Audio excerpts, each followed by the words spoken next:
the buried star chamber of Tassili. High in the silent reaches of the Sahara, where dunes swallow sound and the horizon vibrates like heated glass, lies a plateau called Tassili Najer.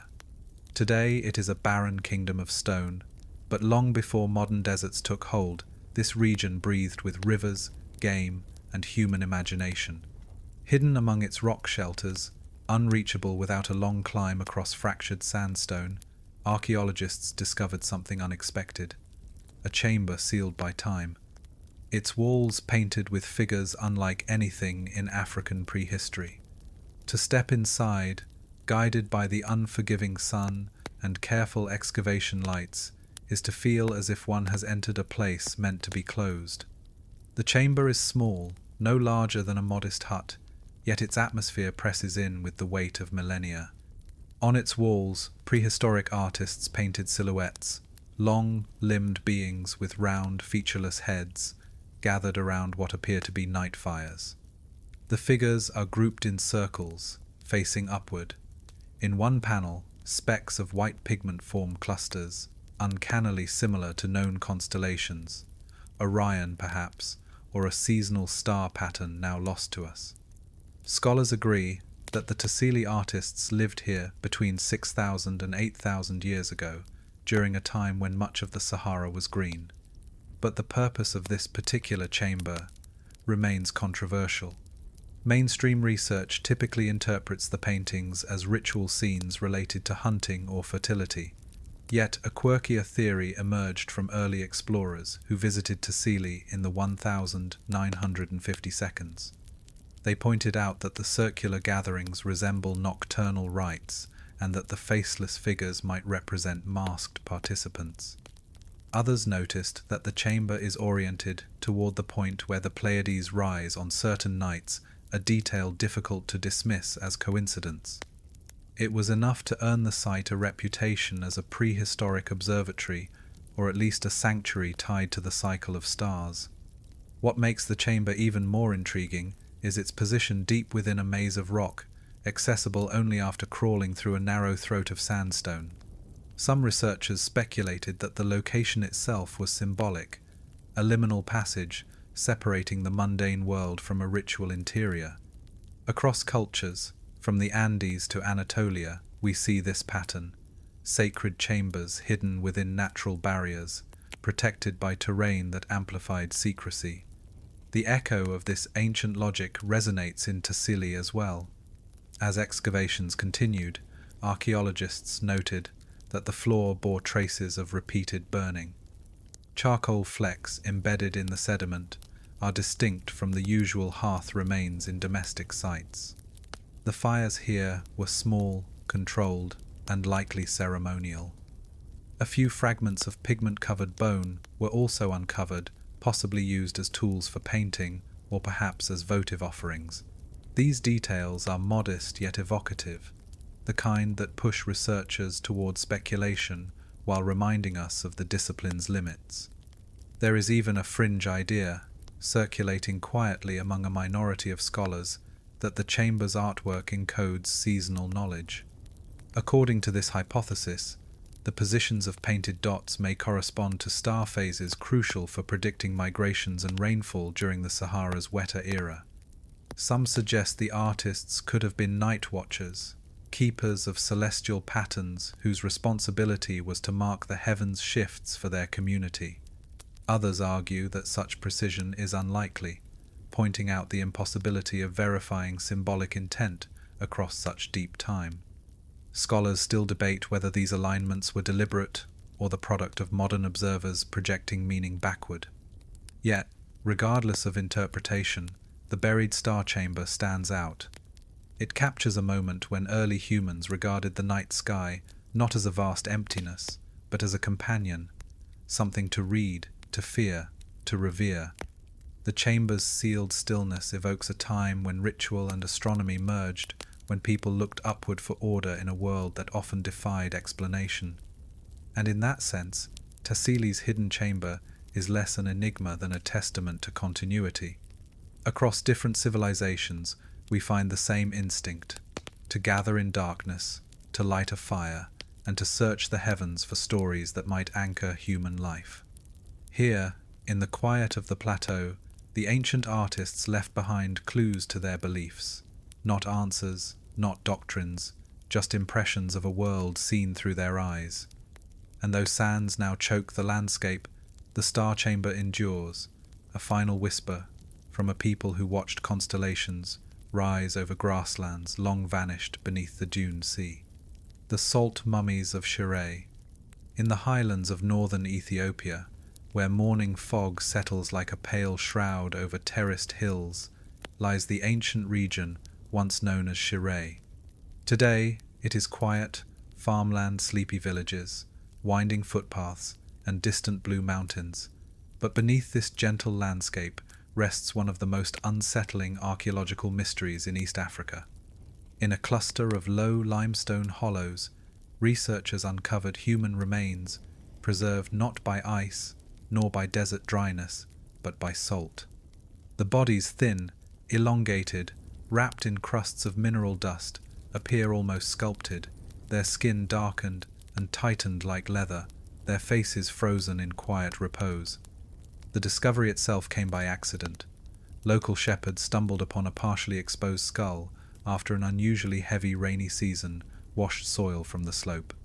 When archaeologists arrived, they realized they were looking not at a single burial, but at an entire chamber of salt-preserved dead, some dating back more than 2,000 years.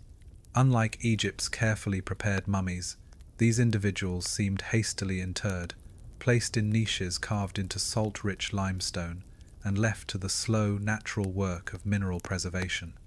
Yet, something about their arrangement suggested intention. Each body faced the same direction toward a valley opening where the sun rises in midwinter. Mainstream scholars interpret the Shereé find as a local burial tradition shaped by environment. Bodies placed in salt cavities because it slowed decay, allowing the dead to stay intact long enough for seasonal ceremonies. But the mystery deepens with the objects found beside them. A handful of carved wooden wands, each tipped with a spiral, a set of smooth river pebbles painted with bands of red ochre, and most puzzling of all, a necklace made of tiny drilled salt crystals, beautiful, fragile, impossible to transport without crumbling. Why craft jewelry from a material that dissolves in human sweat? One fringe interpretation suggests the salt itself held ritual significance.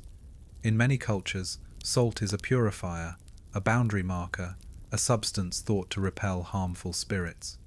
Some researchers wondered whether the salt chambers of Shereé served as protective vaults, not to preserve the dead for posterity, but to shield the living from whatever influence the dead might exert. The spiraled wands and ochre stones only intensify this idea.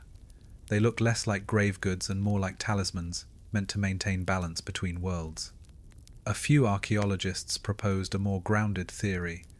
These might have been high-status individuals, shamans, observers, intermediaries, whose burial demanded strict orientation toward the winter sunrise, a cosmic rebirth event in many ancient traditions. The salt jewelry, then, could have symbolized purity or transition. Of course, not everyone accepts this interpretation. Scholars still debate whether the winter alignment was intentional or simply coincidental, a pattern we notice only because the remains happen to be preserved well enough to study. But perhaps the most haunting feature of the Shereé burials lies in their faces. Many appear calm, eyes closed, lips slightly parted, as though the moment of death carried neither violence nor fear. Yet, a few show signs of unusual treatment: faint cuts along the arms, ash smeared into the hair, and a residue of aromatic resin near the nostrils. These details suggest rituals performed shortly before burial ceremonies involving smoke, scent, and incision.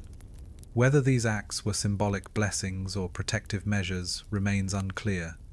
When researchers examined the cave walls, they noticed faint markings, not writing, not pictographs, but shallow scratches forming looping patterns. They resemble the spirals found on the wands, repeating in clusters, growing denser near the deepest part of the chamber. Some argued the marks were accidental, scratches from animals or water erosion, but others insisted that their pattern is too deliberate, too repetitive, too intentional. They might represent wind or water or the passage of souls. Interpretation is guesswork, yet each theory adds another layer to Shereé's enigma.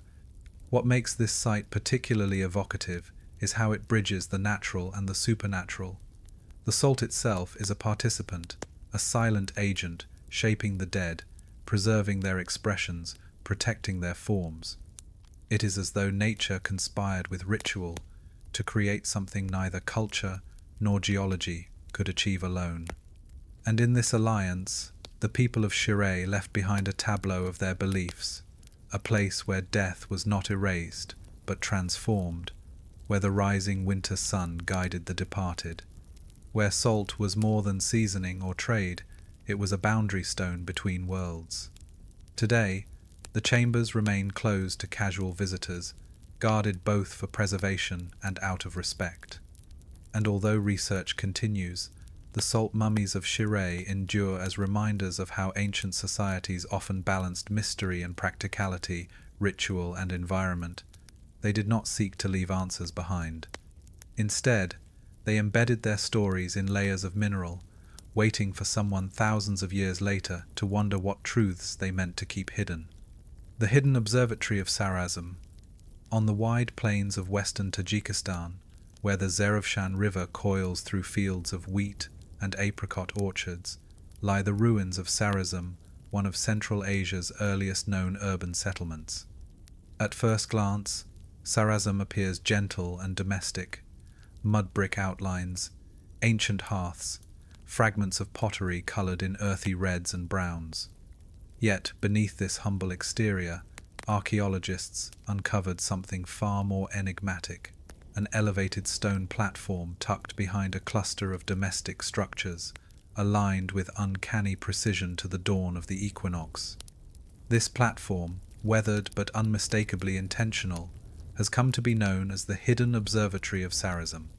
Sarazm thrived around 3,500–2000 BCE, long before the rise of Persia's great empires, at a time when communities here traded tin, lapis lazuli, and copper across astonishing distances. Most of Sarazm's architecture reflects this interconnected world. Storage rooms, workshops for metallurgy, communal ovens for grain.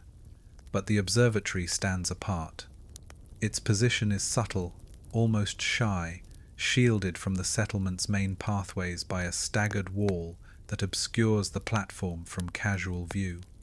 Only by climbing a gentle slope and stepping over a series of low thresholds does one reach the stone surface. That sequence alone feels symbolic, like a controlled approach to a space set apart from daily life. The platform itself is not large, perhaps the size of a modern dining room, but its orientation is deliberate. 2 carved grooves run along its eastern edge, forming a narrow V shape that points toward the horizon. At equinox sunrise, the first light of dawn passes cleanly through this stone aperture, casting a slender beam across the platform's center. Mainstream archaeologists interpret this as a calendar marker, a way for Sarazm's inhabitants to track the turning of seasons for farming and ceremonies. And indeed, the evidence supports this interpretation. Seeds found in nearby storage pits show that Sarazm's agricultural cycle depended heavily on precise timing. Yet, there is more to the story. Beside the grooves, researchers found a row of polished river stones arranged in an arc. These stones, unlike the local geology, appear transported from a riverbed miles away. What's curious is that they are not placed symmetrically. 3 show scorch marks, suggesting controlled burning, while another carries faint traces of blue pigment. Fringe interpretations propose that these objects functioned as ritual markers, not scientific instruments. Curiously, similar burnt stones in arcs appear in early sites across the Eurasian steppe, hinting at a shared tradition that may have tied celestial observation to rites of renewal.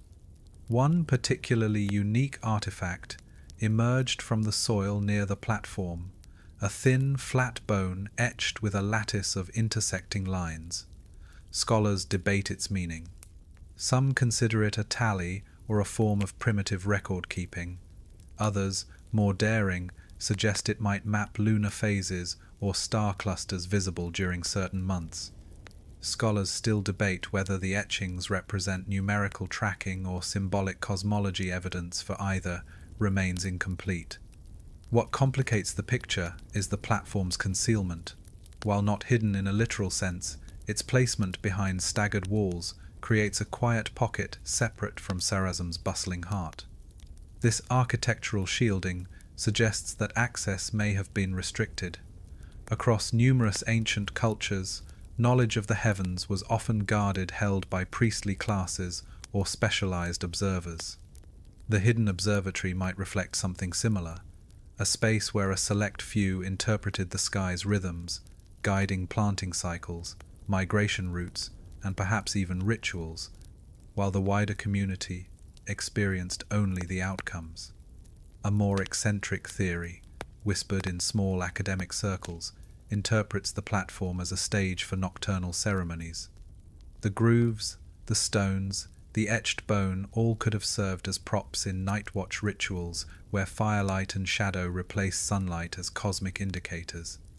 A fragment of charred wood found nearby supports this possibility, though others caution that a single burnt piece proves little. The absence of hearths on the platform contradicts a long-burning fire, but it does not rule out short-lived symbolic flames. And yet, the observatory's greatest mystery may lie in what isn't there. No inscriptions, no frescoes, no figurines explicitly referencing deities or myths. Sarazm left behind material sophistication, but spiritual ambiguity. It is as though the people trusted the sky itself to speak clearly, without the need for elaborate interpretation. Their observatory may have been a tool for grounding the community in cycles larger than themselves, a way to anchor human life to the predictable dance of the sun. Today, as winds sweep across the plains and rustle through the fields, the platform still catches morning light. At equinox, the sun continues to thread the stone grooves with mathematical elegance, an unbroken ritual thousands of years old. And, as archaeologists lean into the debate over its meaning, Sarazm's silent observatory remains a reminder that ancient cultures viewed the heavens not as objects of worship alone, but as partners, guides whose rhythms shaped the pulse of early civilization. The night teeth of Malta. On the island of Malta, where wind carves the limestone coast into honeycombs and the Mediterranean glitters like a polished mirror, lie some of the oldest freestanding temples in the world. These structures, older than the pyramids, older than Stonehenge, rise from the earth in curves and chambers that resemble the inside of a living body. But among these prehistoric marvels, one feature stands apart, a row of deep, crescent-shaped carvings that early excavators nicknamed the night teeth.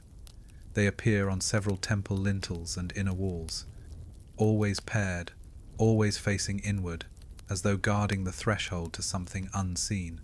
The best preserved set lies inside the Anyora Kim complex, where a massive stone slab, towering over 3 meters tall, bears a series of bites etched into its lower edge.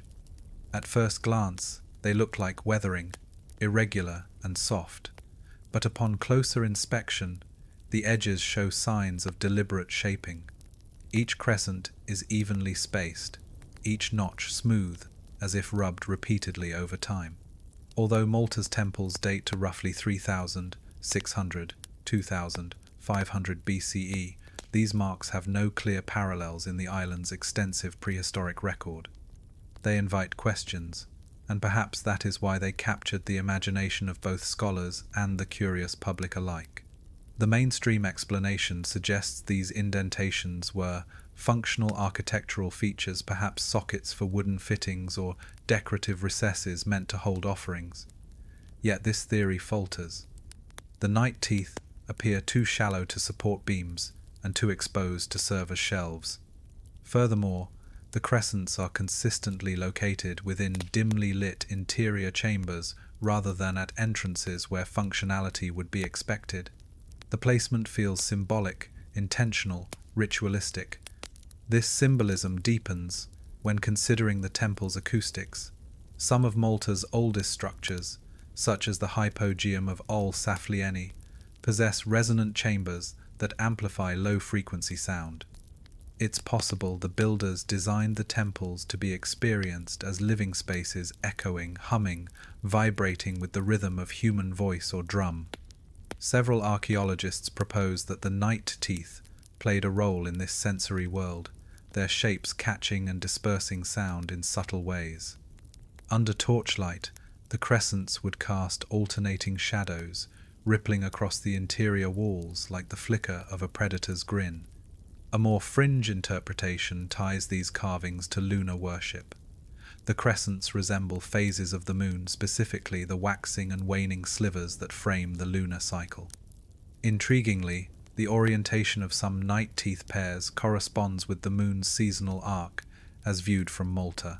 If the builders held lunar rites, an idea supported by a small carved female figurine often nicknamed the Sleeping Lady, found within the hypogeum, they may have embedded lunar symbolism into the temple walls.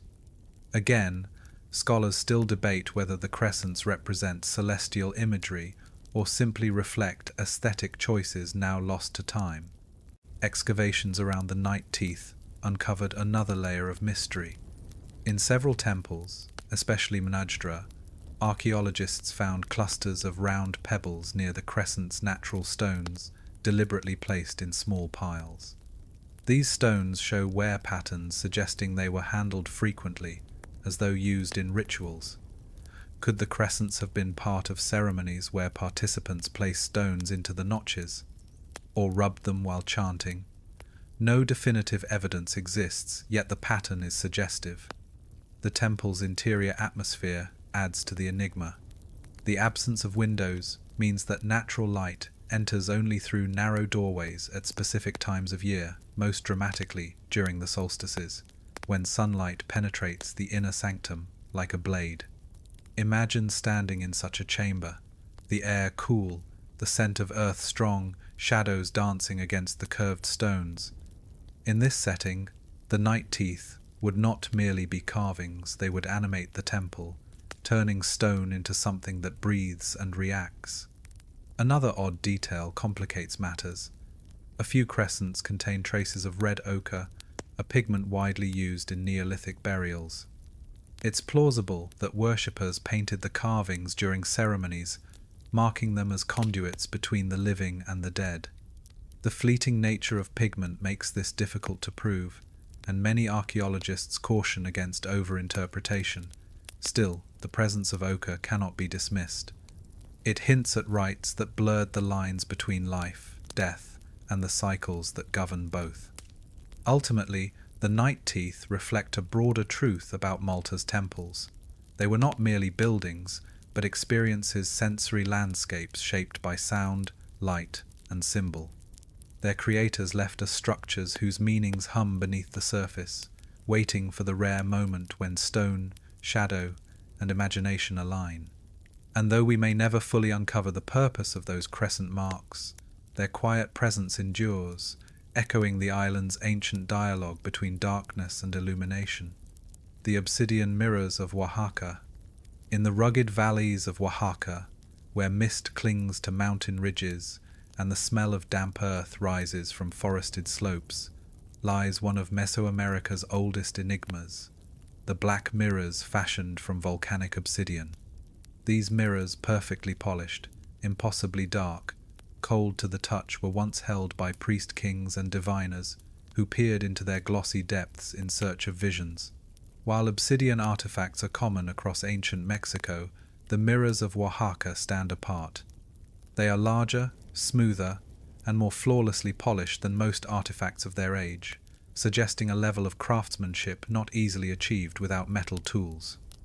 And yet, they were made more than 2,000 years before metallurgy became widespread in the region. The most famous examples come from Monte Alban, the ancient Zapotec capital that crowns a plateau above the valley. Excavations there revealed mirrors carefully placed within tombs, wrapped in textiles, and accompanied by jade ornaments and carved bone tools. The placement of these mirrors in elite burials has led mainstream scholars to interpret them as status symbols, objects tied to political authority, lineage, and spiritual legitimacy. But the mirror's perfection suggests something beyond mere prestige. Each one, shaped like a thin disc, contains no obvious scratches or tool marks. The craftsmen who made them seem to have understood obsidian not just as a material, but as a doorway, an aperture cut into the visible world. The Zapotec language offers a subtle clue. One of the ancient words for mirror overlaps with phrases meaning portal, breath, and shadow. This linguistic layering hints at a worldview where reflection was not a physical property, but a metaphysical threshold, an area, interface between human perception and whatever lies beyond sight. Similar beliefs appear in later Mesoamerican cultures. The Aztecs, for instance, revered Tezcatlipoca, the smoking mirror, a deity whose obsidian surface revealed destinies and disasters. Though Monte Alban predates the Aztecs by a millennium, the symbolic lineage is unmistakable. What makes the Oaxaca mirrors especially compelling is the context of their discovery. In one Monte Alban tomb, archaeologists found a mirror positioned beside the skull of the interred, angled upward as though aimed at the vaulted ceiling. Nearby lay a small bowl containing traces of copal resin, an incense used to induce trance states. This unusual arrangement sparked speculation. Some suggest the mirror was used as part of a final ritual, smoke rising, reflecting in the mirror, creating shifting images meant to guide the deceased into the afterworld. Others argue the mirror may have been used by priests to read omens before sealing the tomb. Scholars still debate whether this placement was symbolic, functional, or merely aesthetic. Fringe theories, circulating mostly among independent researchers, propose that the extraordinary polish of these mirrors implies knowledge of abrasive techniques now lost. One hypothesis claims that the Zapotec used fine volcanic ash mixed with oils to achieve the mirror's sheen, a method not yet replicated successfully. Another speculates that the mirror's reflective clarity served astronomical functions, perhaps used at night to observe star positions, amplifying faint light much like primitive telescopes. While these ideas remain unproven, they underscore the sense of intentional mastery behind each artifact.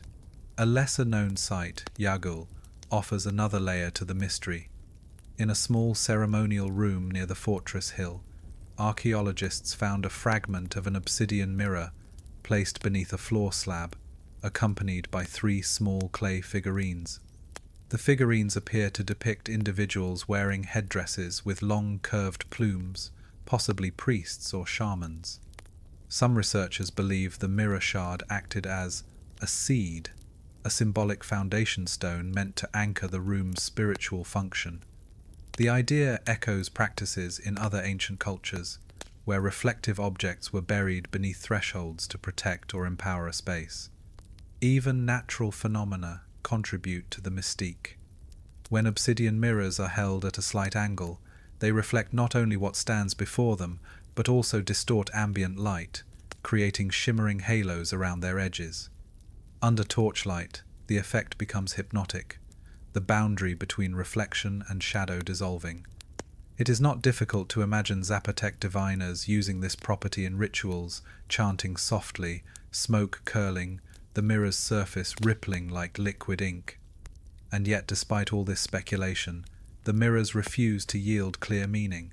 They occupy a space between science and faith, between art and utility.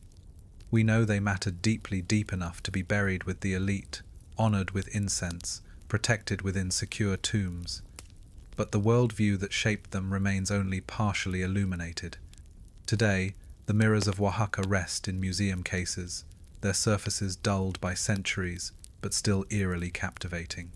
Visitors lean over them, seeing their own faces warped into the ancient sheen, and for a moment the past feels closer, less a distant abstraction, more a living presence. These mirrors remind us that ancient people perceived reality through layers we have lost, layers of ceremony, intuition, uncertainty, and cosmic reverence. They looked into darkness not to escape the world, but to understand their place within it. The Bone Flute Lodge of Kostenki. On the windswept plains of western Russia, near the banks of the Don River, lies Kostenki, a cluster of Paleolithic sites, known for yielding some of the oldest evidence of modern humans in Europe. Here, beneath layers of loess and ancient soil, archaeologists uncovered a peculiar structure unlike any other from the Ice Age. An oval lodge built not from wood or stone, but from mammoth bones.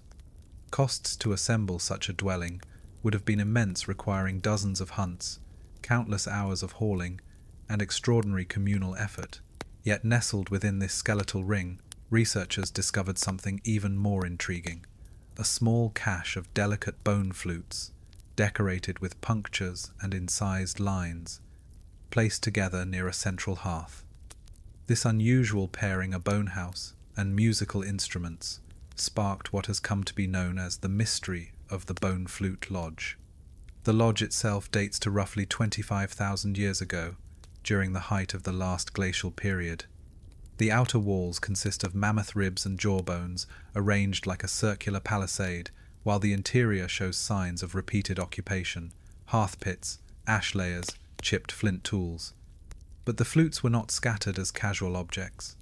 They were intentionally grouped, some wrapped in fragments of animal hide, others placed tip to tip, as though arranged ceremonially. The craftsmanship is extraordinary. Each flute made from bird bones, likely swan or eagle, was carefully hollowed, its holes drilled with astonishing precision for a time lacking metal tools. Mainstream archaeological interpretation claims these flutes were used for music during gatherings, hunter bands, celebrating, grieving, courting, or performing communal rites. But the context of their discovery has fueled deeper speculation. One flute shows traces of red ochre around its mouthpiece, suggesting its use extended beyond entertainment. Ochre often appears in Paleolithic ritual contexts, indicating symbolic behavior. Another flute bears microscopic scratches near its apertures, perhaps from repeated fingering patterns, a detail that implies not only familiarity, but possible training and tradition. And then there is the acoustics of the lodge itself. When reconstructions were attempted, researchers noticed that the bone walls created a strange sonic environment. Low tones reverberated softly, while high pitches glided across the interior like birdsong amplified. This acoustic quirk led some to argue that the lodge served as a ceremonial sound chamber, a place where music merged with ritual to create trance-like experiences. Across the world, ancient cultures used sound as a bridge between the living and the unseen. It is not unreasonable to consider that Kostenki's people did the same. A more fringe interpretation suggests the flutes were tools for communication, not merely musical instruments, but signaling devices for coordinating hunts or sending coded messages across the icy plains. Bird-bone flutes can mimic the calls of certain species, potentially luring prey or signaling allies.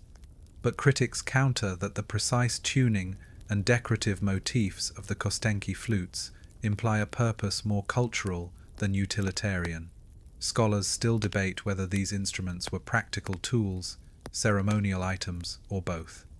Adding to the mystery is a curious artifact found beside one flute, a small pendant carved from mammoth ivory, etched with a series of parallel lines.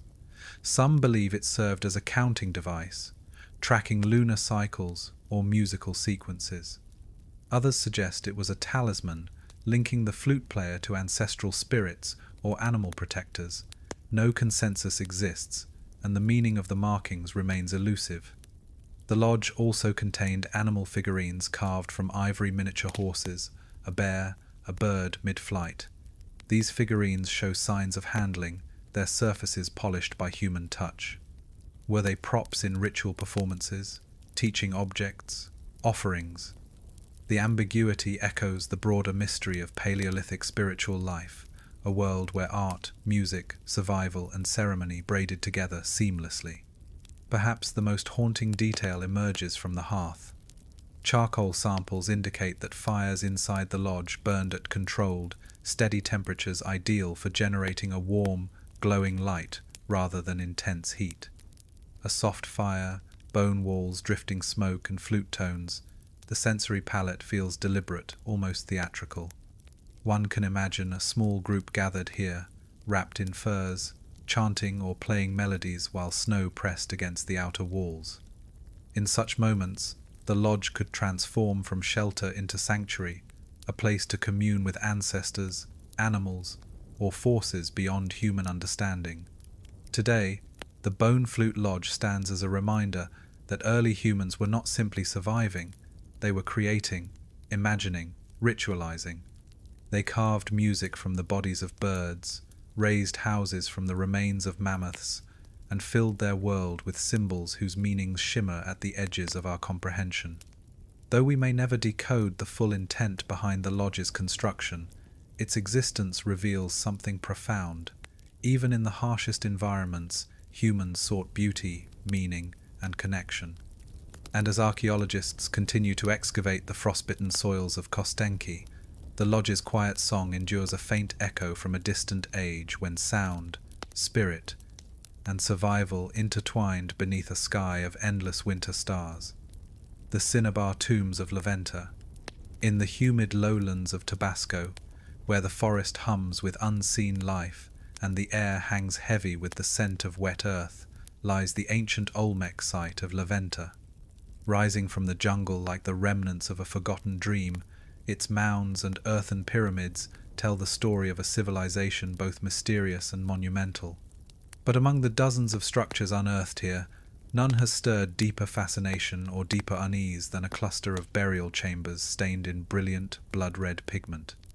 These are the cinnabar tombs, where the Olmec buried their elite beneath layers of powdered mercury ore, transforming death into a vivid, otherworldly tableau. Cinnabar mercuric sulfide was a precious and dangerous substance in the ancient world. Its color, a piercing scarlet, made it irresistible for ritual use. When archaeologists opened the Leventa tombs in the mid-20th century, they found the pigment coating not only the walls and floors, but the bones themselves. The skeletons seemed to glow through the dust, as if illuminated from within. Even the funerary offerings, jade celts, obsidian blades, carved figurines were dusted with the same red veil. The effect was unmistakably intentional, carefully applied, and spiritually charged. Mainstream scholars interpret the use of cinnabar as symbolic of life force, blood, and transformation, an attempt to endow the dead with vitality as they crossed into the afterworld. Yet the amount of cinnabar used in some chambers defies easy explanation. One burial, nicknamed Tomb A, contained such a thick layer that excavators initially believed they had found a natural mineral vein. Only later did they realize it was a deliberate deposit. The sheer volume would have required laborious mining from distant regions, then transport through jungle paths, a costly effort reserved for individuals of immense importance. But who were they? The tombs contain almost no intact skeletons. The cinnabar's toxicity and the region's humidity erased most biological traces. What remain are fragments, a jawbone, the curve of a femur, a few teeth. Enough to prove presence, but not identity. Among the offerings stood one especially perplexing object, a small greenstone figurine with an open mouth and sharply defined teeth. Around its eyes were flecks of red pigment, applied with meticulous care. Some fringe theorists argue that this figurine represents a ritual specialist, an Olmec shaman or intermediary whose voice guided the dead. Others propose it symbolized an ancestor or a protective deity. Scholars still debate whether such miniature sculptures were personal icons, ceremonial tools, or depictions of mythic beings. No consensus has emerged. Another oddity lies in the orientation of the tombs. Several align not with cardinal directions, but with a slightly skewed axis, matching the layout of Leventa's central pyramid. This alignment may have astronomical significance, though what celestial event it marks remains debated. Some researchers suspect a link to the setting sun during specific times of year. Others point to Venus, widely revered across Mesoamerica. Without clear inscriptions, certainty is elusive. But the pattern suggests that the tombs were not merely burial spaces, they were cosmic stages, designed to embed the dead within cycles of sky and season. Even more intriguing is the discovery of cinnabar outside the tombs. Scattered pigment trails lead from certain chambers toward adjacent platforms, as though participants carried it during processions. One platform reveals footprints, hardened impressions left in clay, suggesting a group moved in single file, perhaps carrying offerings or performing rites. The idea that funerary rituals extended beyond the tomb itself paints a vivid picture. Priests moving through night air thick with incense, torches illuminating red-dusted hands, chants echoing against earthen walls. A fringe interpretation rarely endorsed but often whispered claims that cinnabar's toxicity was understood and deliberately harnessed. Mercury vapors can induce hallucinations, disorientation, and vivid sensory changes. Some speculate that ceremonies involving cinnabar may have produced altered states among participants, heightening the ritual's intensity. Critics argue there is no evidence the Olmec recognized the substance's dangers in this way. Yet it is difficult to ignore how many ancient cultures used potent materials, psilocybin, tobacco, datura, fermented drinks, to invoke spiritual experience. Whether intentional or accidental, cinnabar's presence would have dramatically shaped the tomb environment. The most haunting detail comes from Tomb B, where archaeologists found a mosaic mask made of jade plaques arranged like feathers or scales.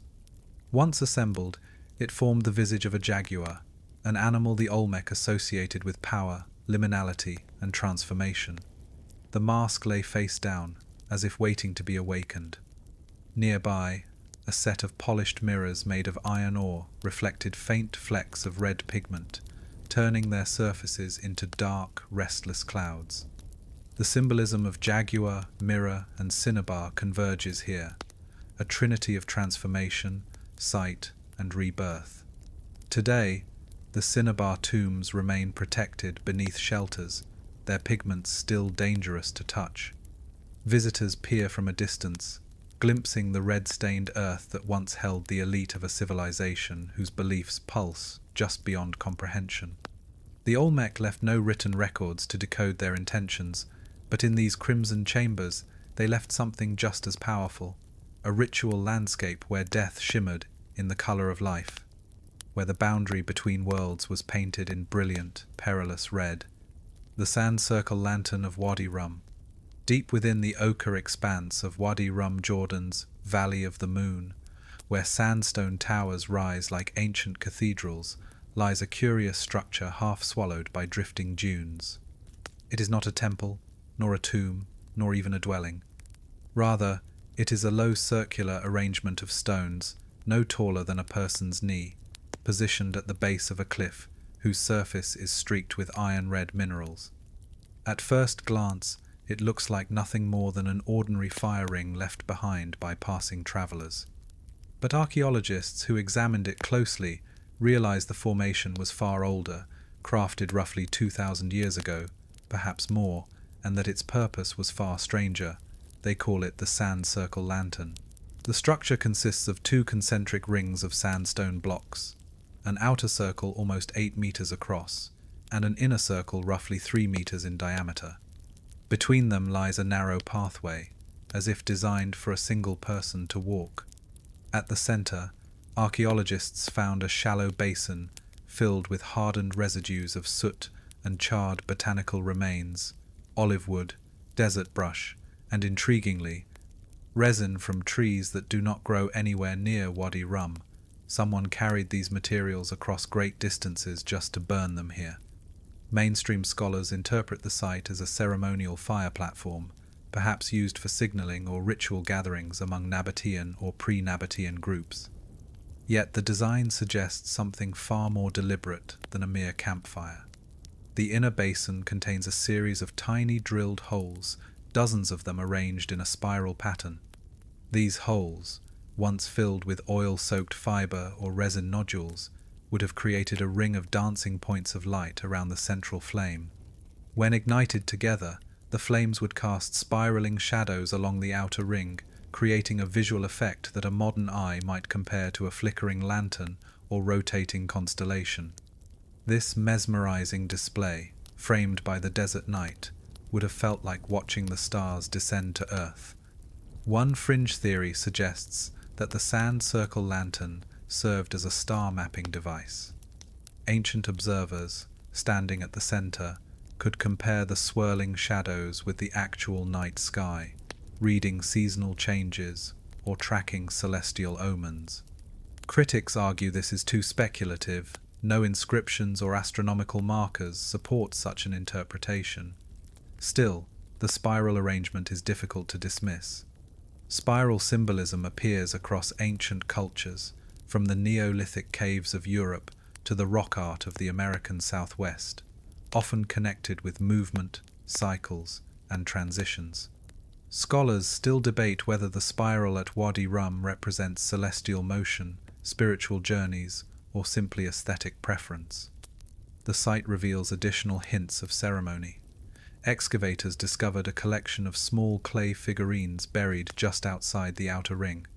Most are simple, featureless human shapes with rounded heads. But one figurine stands apart, a tall, elongated figure holding what appears to be a staff or torch. The surface bears faint traces of black pigment, likely soot. Some archaeologists speculate this figurine represented a ritual officiant, somebody responsible for lighting the lantern or interpreting its effects. Others believe it to be a protective figure, buried at the threshold to safeguard the site. No consensus exists, though the figurine's placement seems anything but accidental. There is also the question of acoustics. Wadi Rum's canyon walls carry sound in strange ways. A whisper at one end echoes like a chant at the other. Experiments conducted by researchers revealed that a voice speaking softly inside the lantern rings becomes amplified as it rebounds off the cliff face. The effect is haunting. One voice becomes many, the echoes layering until they resemble a chorus. One can easily imagine ceremonies performed at night, flames swirling, shadows spiraling, and voices rising in a harmonized hum that carried across the empty valley. The presence of foreign resins is equally telling. Analysis identified pistachio resin from the Levant coast and possibly frankincense from southern Arabia. These were valuable substances, traded along caravan routes and reserved for special rites. Their use here implies intention, and reverence. This was no casual gathering place, but a site of significance for those who travelled far to reach it. And yet, the lantern's most striking feature may simply be its location. Nestled directly beneath a towering rock face, the circle aligns with a natural fissure that catches starlight. On certain clear nights, the bright desert sky shines through the fissure like a celestial window, illuminating the center of the ring even without fire. This alignment might be coincidence, but for ancient peoples who watched the heavens with vigilant eyes, such details were rarely ignored. The interplay of rock, shadow, star, and flame would have fused into a single ritual tableau, earth and sky connected in a quiet, flickering communion. Today, the sand circle lantern remains partly buried. Each season, desert winds reclaim a little more of it, smoothing the edges, softening the stones. Yet its mystery persists, a reminder that even in harsh landscapes, people once built spaces for beauty, symbolism, and wonder. The lantern calls to mind a universal impulse to gather in darkness, kindle light, and search for meaning in shadows that refuse to stay still. The glacier shrine of Tuncawan, high in the Andes of northern Ecuador, where the air thins and the mountains sharpen into jagged silhouettes, lies a ridge once inhabited by the ancient Tunkawan culture. Today, the region is stark and wind-bitten, a landscape of icy streams, frail grasses, and stones polished smooth by centuries of alpine weather. But beneath one of these cliffs, tucked into a crevice reachable only by a precarious ascent, archaeologists discovered a shrine unlike any other in the pre-Columbian world. A collection of offerings frozen into a natural glacier hollow, preserved as though time itself had decided to keep watch. The shrine was found during a survey of high-altitude routes, when researchers noticed a peculiar arrangement of stones forming a narrow threshold. Passing through it, they encountered what first appeared to be a frozen pool of clear ice. Embedded within that ice were objects, carved wooden staffs, a necklace of shell beads, fragments of woven fiber, and the bones of small animals, likely llamas or guinea pigs, arranged in careful arcs. Radiocarbon dating places the offerings at nearly 2,000 years old, contemporary with the Tunkawan ceremonial centers scattered across the valleys below, yet the shrine's altitude and isolation set it apart. This was no village sanctuary, nor a place easily reached by the general populace. It was a domain reserved for the few willing or permitted to brave the mountain's edge.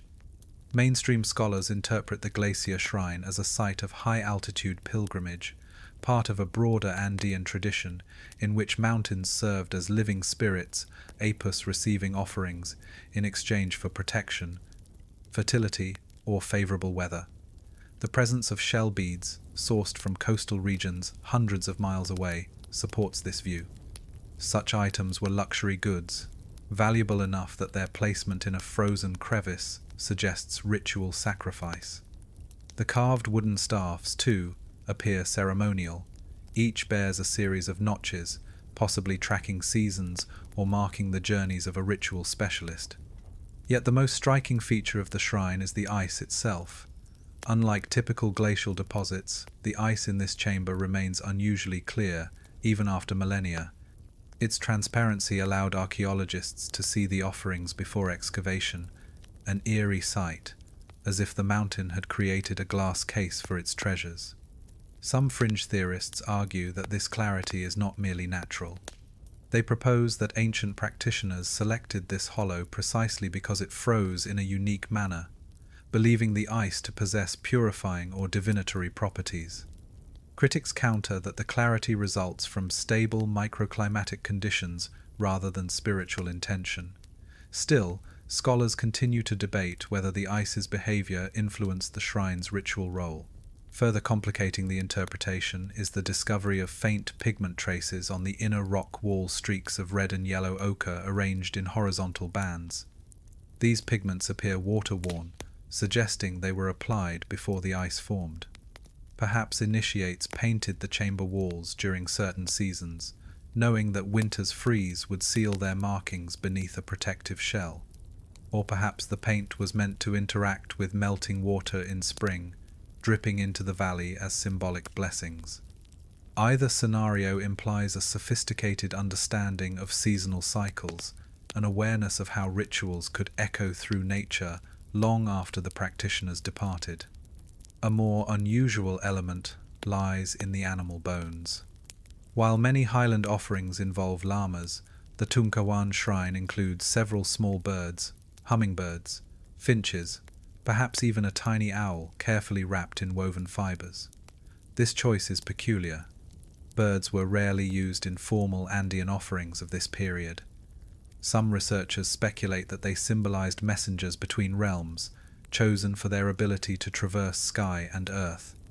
Others believe the birds represent transformation or freedom qualities linked to the thin air and vast horizons of the high Andes. Scholars still debate whether the birds held specific mythic significance or were selected for practical reasons, such as availability. Another enigmatic clue emerged during the thawing process. A small sphere of obsidian, no larger than a thumb, placed directly atop one wooden staff. Obsidian does not occur naturally at these altitudes, and its volcanic origin suggests trade or pilgrimage from distant regions. The sphere's surface is polished smooth, reflecting light like a miniature mirror. Some fringe interpretations propose that the sphere acted as a focus for ritual visions, perhaps used by a shaman who gazed into its depths before leaving it in the shrine. Others argue it was merely decorative, its gleam valued for aesthetic appeal. No definitive explanation has taken hold. What remains unmistakable is the sense of intention woven through the entire site. Every object, every staff, bead, bone, pigment line was placed with care. In the thin air of the Andes, where breath crystallizes and silence hangs in sheets, the shrine feels sacred even now. One imagines a procession climbing the ridge at dawn, carrying offerings wrapped in cloth, chanting into the wind. The cold would have been piercing, the ascent dangerous. But perhaps that was the point. Offerings made with immense effort carried greater weight. Today, the glacier shrine of Tunkawan is monitored carefully, its ice receding slowly as global temperatures shift. Archaeologists race to document what remains before the mountain's ancient vault melts completely. Yet even as the ice thins, the shrine continues to impart a powerful impression that long before modern nations, long before written histories, people climbed into dangerous heights, not for conquest, but for connection, seeking dialogue with landscapes they believed were alive. The listening wall of Agis. In the remote plateaus of southern Algeria, where the desert stretches into a horizon of blinding white heat and silence settles like a physical weight, lies a cluster of prehistoric stone structures known collectively as Agis. Scattered across the barren terrain, these formations resemble half-finished enclosures, low walls, curved partitions, and odd radial corridors carved from the local sandstone. For decades, archaeologists assumed they were remnants of early pastoral settlements or windbreaks used by nomadic groups. But one feature, partly buried beneath centuries of drifting sand, defied all practical explanation: a long ribbed wall composed of smooth vertical stones that, when spoken toward, carried a whisper along its surface and transmitted it to listeners standing many meters away. This uncanny acoustic effect earned it its evocative name, the Listening Wall of Agis. The wall measures roughly 12 meters in length, formed from tall stone slabs set in a subtly curved arc. Each slab narrows toward the top, creating the impression of rib bones, hence early explorers' nickname for the structure, the stone spine. When the wind blows at certain angles, the wall emits a low, hollow hum, almost like a distant flute or the soft vibration of a drum, but the most astonishing discovery came during an acoustic survey. A researcher, attempting to measure wind resonance, murmured a phrase near one of the ribs, and a colleague standing at the far end heard it as clearly as if it had been whispered directly into their ear. The wall, through some natural or deliberate shaping, channels sound along its surface with remarkable efficiency. Mainstream scholars cautiously interpret the listening wall as an accidental acoustic phenomenon, perhaps the byproduct of erosion patterns or the specific mineral composition of the sandstone. Yet this explanation feels incomplete when considering the broader context. The slabs are too evenly spaced, their curvature too deliberate, their height too uniform. Some archaeologists argue the arrangement must have been intentionally designed, though for what purpose remains unclear. Was it a meeting place for small gatherings? A ritual structure used by desert shamans to communicate across distance? A device for amplifying chants or songs? Scholars still debate whether the wall's unusual acoustics were fully understood by its builders or merely a fortuitous coincidence later woven into ritual practice. The area surrounding the wall reveals additional mysteries. Just beyond its outer curve lies a shallow depression containing fragments of charcoal, burnt seeds, and small animal bones. This suggests that fires were lit regularly near the structure, perhaps during nighttime ceremonies. If flames cast shadows against the ribbed wall, the interplay of light and sound would have been mesmerizing: flickering silhouettes, voices that whispered and multiplied, desert winds humming through the stone gaps. Such sensory layering aligns with ritual traditions found in Saharan rock art cultures, in which sound, movement, and altered perception played roles in trance or storytelling performances. Nearby petroglyphs add to the enigma. Carved into a boulder just 500 meters from the listening wall is a scene depicting elongated human figures arranged in a semicircle around a central shape resembling a vertical slab. Beneath it, a series of short lines may indicate sound or movement. While interpreting rock art is always fraught with uncertainty, some researchers believe this carving represents a ceremonial gathering around a stone, possibly the listening wall itself. Others caution against reading too much into the resemblance, noting that similar semicircle motifs appear throughout the region with various meanings. A more fringe interpretation proposes that the wall was used for long-distance communication. In vast desert landscapes, sound often dissipates quickly, swallowed by wind and heat. A structure that channels whispers might have served as a signaling point for travelers or sentinels. Yet this theory faces challenges.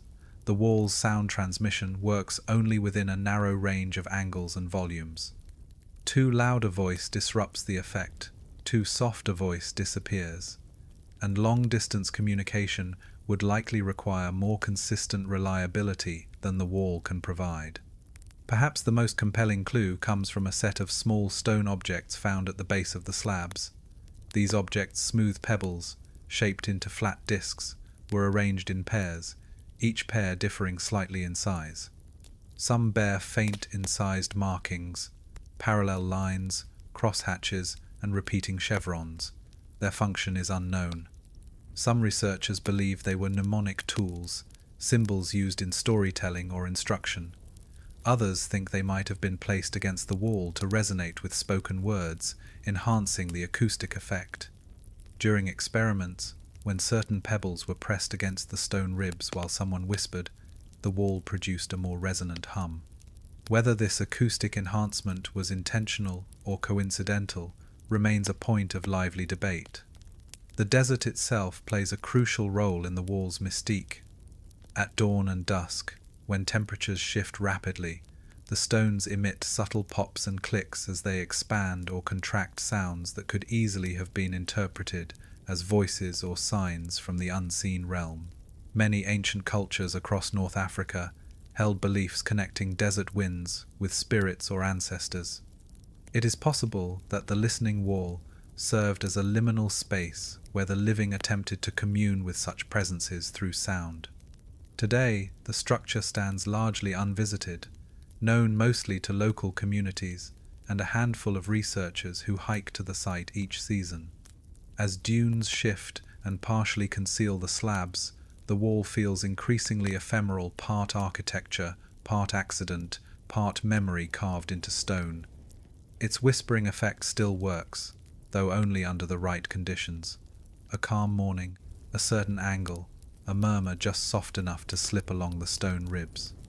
In that moment, the listening wall becomes more than a curiosity.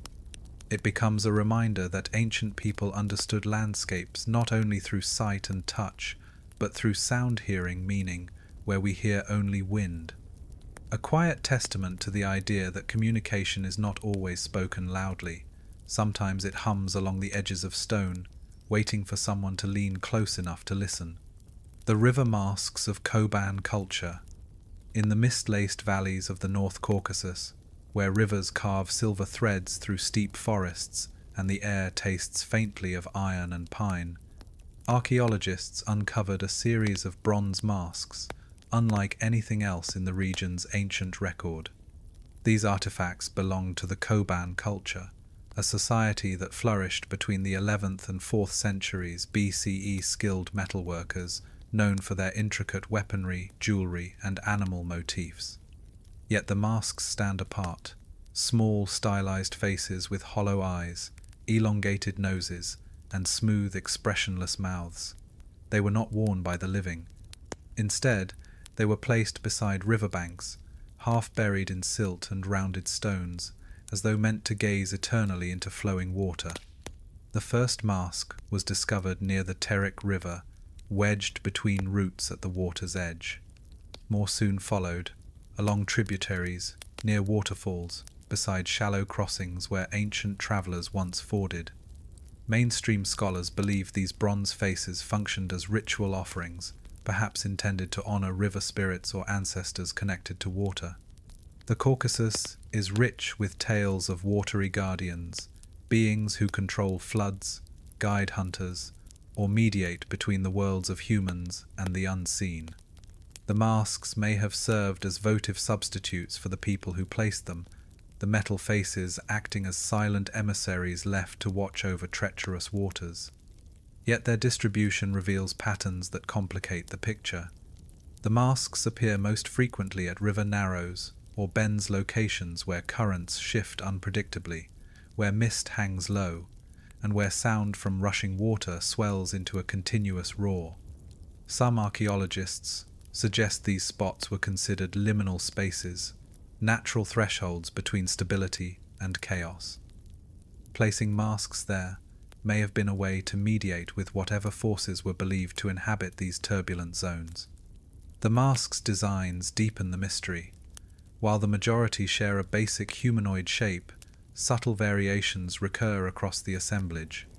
Some feature incised lines radiating from the eyes, others have small perforations along the edges, a few bare patterns resembling scales or feathers. One especially unusual mask from the Fiagdon River displays a serrated crest down the center of its forehead, almost like a stylized fin. Fringe researchers propose that these differences reflect distinct clans, roles, or spirit beings represented in Coban mythology. Critics counter that stylistic variation may simply reflect the artistic preferences of individual metalsmiths. Scholars still debate whether the masks symbolize specific supernatural entities or broader archetypes tied to water and transformation. Clues emerge in the context of nearby artifacts. At several mask sites, archaeologists uncovered bronze tools, fragments of pottery, and small animal figurines, goats, deer, and birds, crafted with a delicacy characteristic of the Coban aesthetic. These objects, too, were placed near water, sometimes arranged in clusters. One riverbank deposit contained a bronze arm ring wrapped around a stone, as if binding the object to the land. Another revealed a tiny whetstone placed directly atop a mask's forehead. These juxtapositions suggest ceremonial layering objects, chosen not randomly but with symbolic intention. The most compelling evidence for ritual use lies in the mask's patination. Bronze exposed to fresh water typically corrodes in predictable ways, but many of the Coban masks exhibit selective wear. Their interior surfaces remain bright and preserved, while their exteriors show deep water-worn oxidation. This suggests the masks may have been carried or handled before being placed, their interiors protected by cloth or ritual coverings. Such treatment implies care, even reverence actions inconsistent with casual discarding. Local folklore, passed down through highland communities, offers tantalizing hints. Some elders speak of faces placed for the rivers, tokens meant to ask for safe passage or abundant fish. Others recount older tales of spirits who borrowed the faces of those who came near, granting visions or warnings in exchange for offerings. Though these stories cannot be taken as direct evidence of ancient practices, they reflect a long-standing cultural connection between personhood, water, and ritualized exchange. One particularly strange discovery came during an excavation near the Arden River. There, beneath a shallow layer of sand, archaeologists found a bronze mask positioned directly atop a human footprint preserved in hardened silt. The print seemed deliberate, almost staged, as though the individual placed the mask, pressed a foot into the wet ground, and stepped away. Was this a signature of sorts? A final gesture marking the offering? Or merely coincidence born of shifting sediments? Without additional evidence, interpretation remains speculative. Another enigmatic element is the mask's size. None are large enough to be worn. They are closer in scale to amulets or plaques, the kind of objects carried in pouches or hung from belts. Some masks show small loops or perforations, suggesting they were once strung or tied. Perhaps they were used in processions before being delivered to the rivers. Or perhaps the act of tying binding metal to fibre held symbolic meaning, a gesture of fastening one's fate to the will of water. And yet, the greatest mystery may lie in their intended recipients. Were the masks meant for the river itself? For the spirits believed to dwell within? For ancestors whose resting places aligned with water roots? Or for the community, marking crossings and claiming boundaries in sacred ways? No definitive answers survive. Today, the river masks of Coban culture are displayed in museums, their bronze faces serene, inscrutable. Visitors often comment on their expressionless calm, the flat eyes, the slight curve of the mouths. But beside the rivers where they once lay, the effect would have been different. Imagine sunlight flickering off bronze, water rushing past, mist rising. The masks may have seemed alive, shifting between light and shadow, guardians of a world where nature and spirit intertwined seamlessly. The black pebble oracles of Byblos. Along the ancient Levantine coast, where the Mediterranean sighs against rocky harbours and the scent of cedar once drifted down from forested hills, lies Byblos, one of the oldest continuously inhabited cities on earth.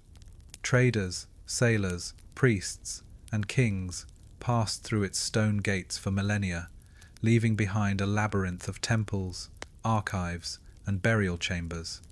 Yet amid this dense archaeological history, one discovery stands apart: a set of small, perfectly rounded black pebbles found in a shallow pit beneath a ruined shrine.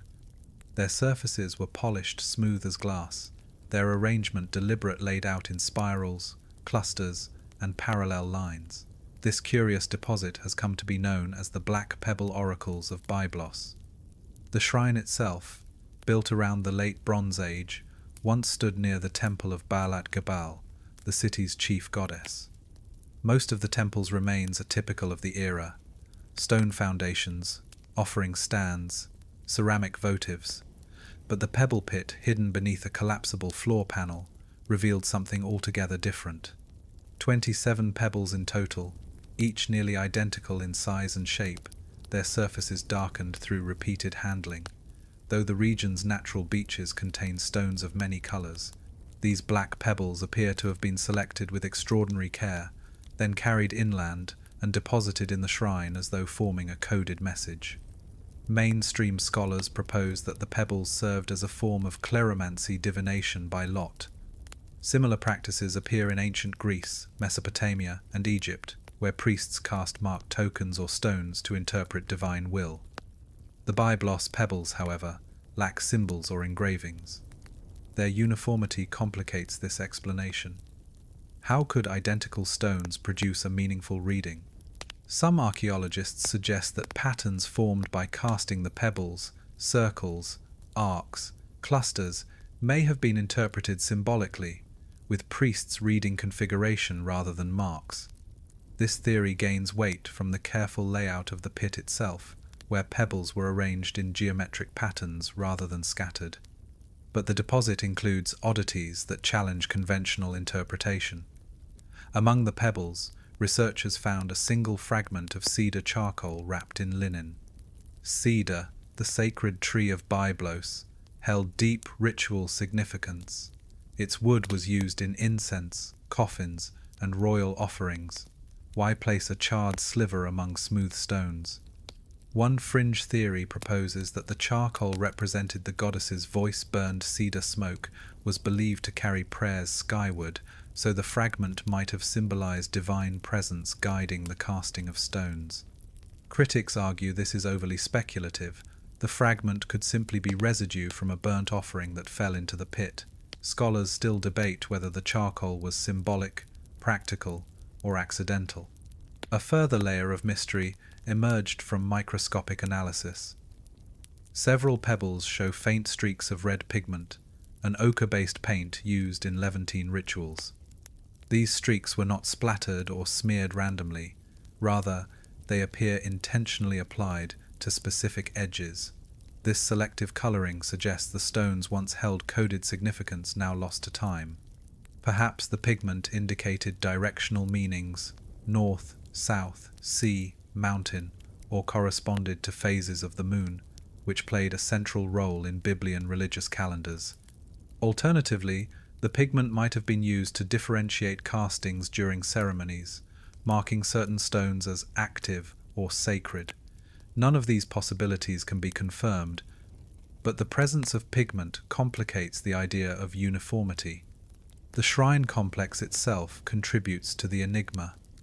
Excavators found that the pebble pit sat directly above a narrow subfloor conduit that linked the shrine to a larger ceremonial chamber. When voices were raised in the main chamber, sound travelled through the stone tube, producing a faint murmur in the pebble room. This acoustic effect may have been intentional. Imagine a diviner kneeling beside the pit, casting the stones at the moment when distant chants filtered through the floor. The combination of sound, movement, and symbolic pattern could have transformed the ritual into a sensory interpretation of divine will. Even more puzzling, one pebble shows evidence of having been drilled just a tiny indentation, too shallow to pass a string, too deep to be accidental. Could it have served as an anchor stone, a starter piece, guiding a ritual sequence? Or was it a marker indicating the presence of a priestly order that handled these objects with specific protocols? The function remains uncertain, though the indentation sets this pebble apart from all others. Local folklore adds its own layer, as it often does in ancient port cities. Elders recount stories of fishermen who sought guidance from stones that spoke in silence, casting pebbles on sand to interpret the sea's temper. While these tales are modern and cannot be taken as historical evidence, they echo the ritual logic of the pebble pit, a belief that randomness shaped by divine hands could yield messages for those trained to read them. Perhaps the most evocative detail comes from the spatial pattern of the recovered pebbles. Their arrangement in spirals recalls broader Eastern Mediterranean symbolism, the cycle of life, the turning of seasons, the movement between seen and unseen realms. Spirals appear in Bronze Age pottery, jewelry, and carvings throughout the region. Their presence here hints at a ritual language now muted, preserved only through the placement of stones in a hidden pit. Today, the black pebble oracles rest in climate-controlled cases, their surfaces still faintly gleaming.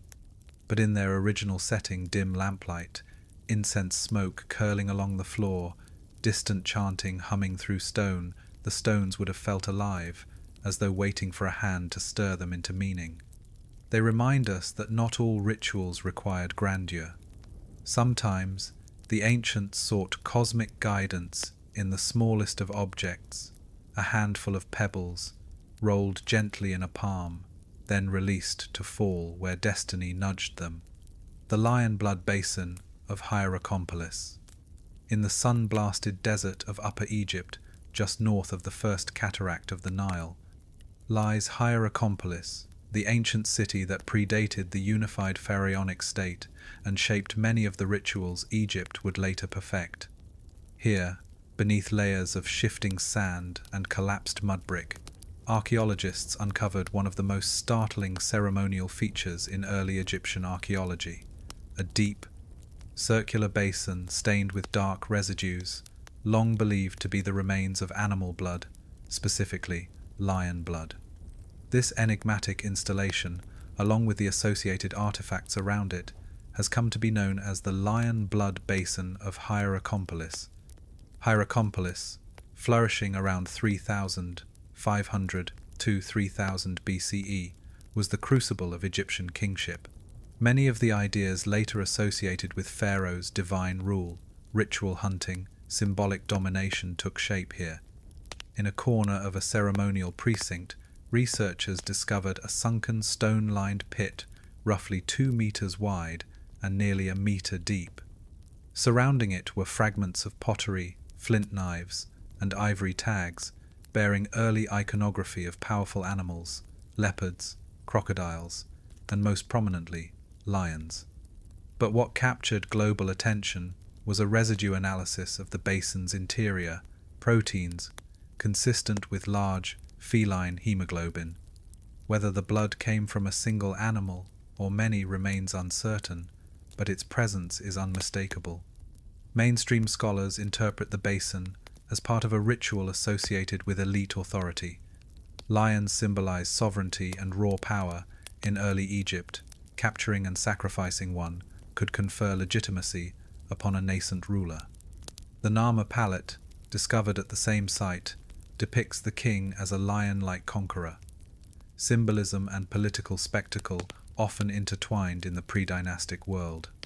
Yet while the presence of lion blood aligns with this ideology, the basin's size and context complicate matters. One lion could not have filled such a structure. The sheer volume suggests repeated use, possibly a long-standing ceremony, renewed over months or years. Adding to the puzzle, excavators found the remains of 2 lions buried nearby. One was an adult male, the other a juvenile. Both appeared intentionally interred, laid on beds of reeds, and surrounded by offerings, shell beads, ostrich feather fragments, and broken stone vessels. Their treatment resembles that of elite humans, not ordinary animals. Some fringe theorists propose that these lions were revered companions or cult animals rather than victims. Perhaps the basin collected blood not from sacrificed lions, but from ritual wounds inflicted upon living ones, a practice found in certain later African spiritual traditions. Critics argue that no direct evidence supports such ritual wounding in early Egypt. Scholars still debate whether these lions were honored, sacrificial victims, or sacred entities whose deaths marked transitions in leadership or season. Another enigmatic aspect lies in the basin's acoustics. Its stone walls, when struck lightly, produce a deep, resonant hum, almost like a drum. Experiments conducted on site demonstrated that the basin amplified certain frequencies when liquid was present. If filled partially with blood, water, or a mixture thereof, the basin might have produced a sound that echoed through the precinct when stirred or struck. This acoustic effect could have played a role in rituals, merging auditory spectacle with visual drama. The idea is speculative but compelling. Imagine early priests chanting as the basin reverberated, its walls vibrating with a low frequency that resonated in the chest. Nearby architecture provides further clues. Only a few meters away sits a ceremonial courtyard showing signs of controlled fires, feasting, and large gatherings. Within this space, archaeologists uncovered decorated mace heads and painted pottery featuring dancing figures. This suggests that ceremonies involving the basin were not private rites, but public performances that reinforced communal identity and authority. The lion blood, whether literal or symbolic, likely represented power transferred to the community through ritual. A peculiar object found inside the basin adds a new layer of mystery. At the base lay a small stone amulet shaped like a paw, possibly feline, but stylized enough to obscure certainty. The amulet bears 3 incised lines radiating from its center. One interpretation suggests these lines represent claw marks or sun rays. Another, more speculative reading proposes they symbolize the 3 powers referenced in later Egyptian texts: life, protection, and authority. The amulet's precise meaning is unclear, but its placement at the basin's deepest point implies significance, perhaps the lion's essence anchored in stone. An even stranger detail emerged during a later excavation season. Beneath one corner of the basin, archaeologists found a small channel carved into the bedrock, leading outward toward a secondary pit. The channel appears intentional, though its shallow depth suggests it was not designed for draining large volumes. Some researchers believe it allowed a trickle of liquid blood or water to flow from the main basin to a secondary ritual area. Such controlled flow recalls purification traditions found across early civilizations, where small amounts of consecrated liquid sanctified new spaces or marked transitions. Whether this was the case at Hierakonpolis remains a topic of debate. The broader cultural context further enriches the story. Predynastic Egypt saw intense competition among emerging elites, each vying for symbolic dominance.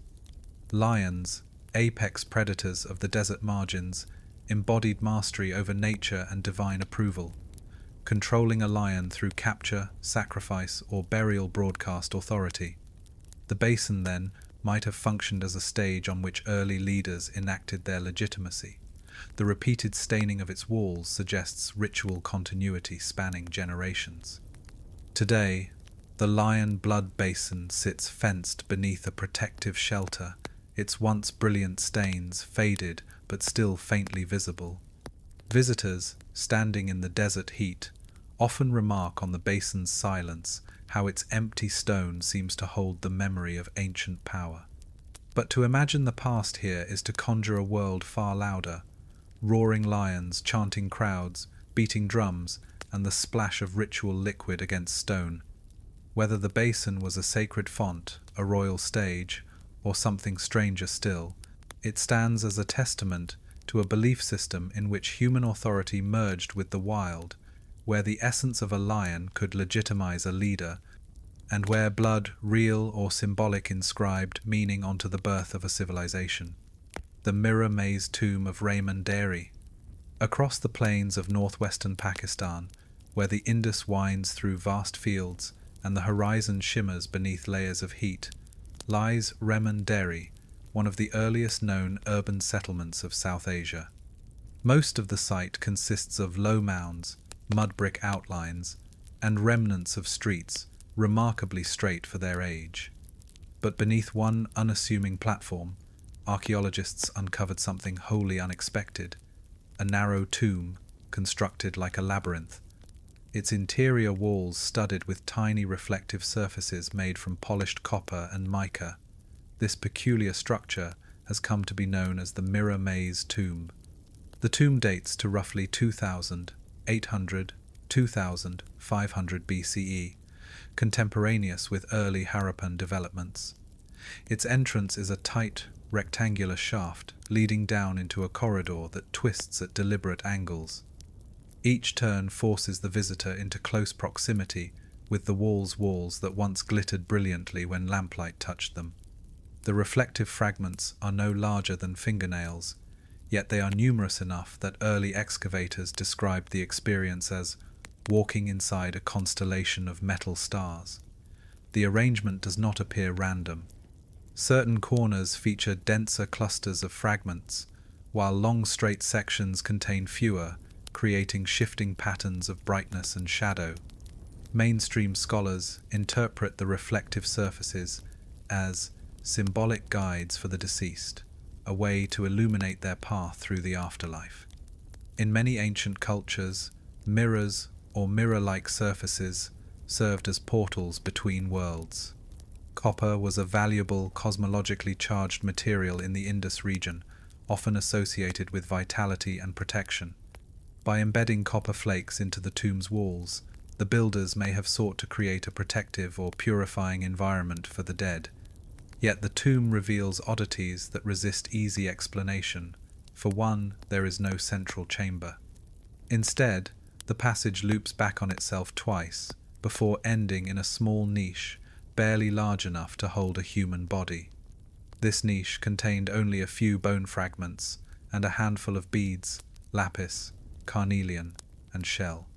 The lack of a complete skeleton suggests the tomb was either looted in antiquity or used for a symbolic burial rather than a physical one. Some fringe theorists argue that the tomb was intended not for a person but for an object, perhaps a relic or ceremonial tool now lost. Critics counter that symbolic burials were not common in early Harappan contexts. Scholars still debate whether the absence of a full interment is meaningful or incidental. Another peculiarity is the presence of soot patterns along the walls. These patterns suggest that a small flame, likely an oil lamp, was carried through the passage multiple times. But the soot clusters are concentrated in specific patches, forming shapes that some believe mimic constellations. One cluster resembles the Pleiades, another a curved line similar to Orion's belt. While these resemblances may be coincidental, they have fueled speculation that the tomb's designers intended to replicate star paths or nighttime journeys within its walls. If so, the mirror maze tomb may represent an early attempt to translate celestial movement into architectural form.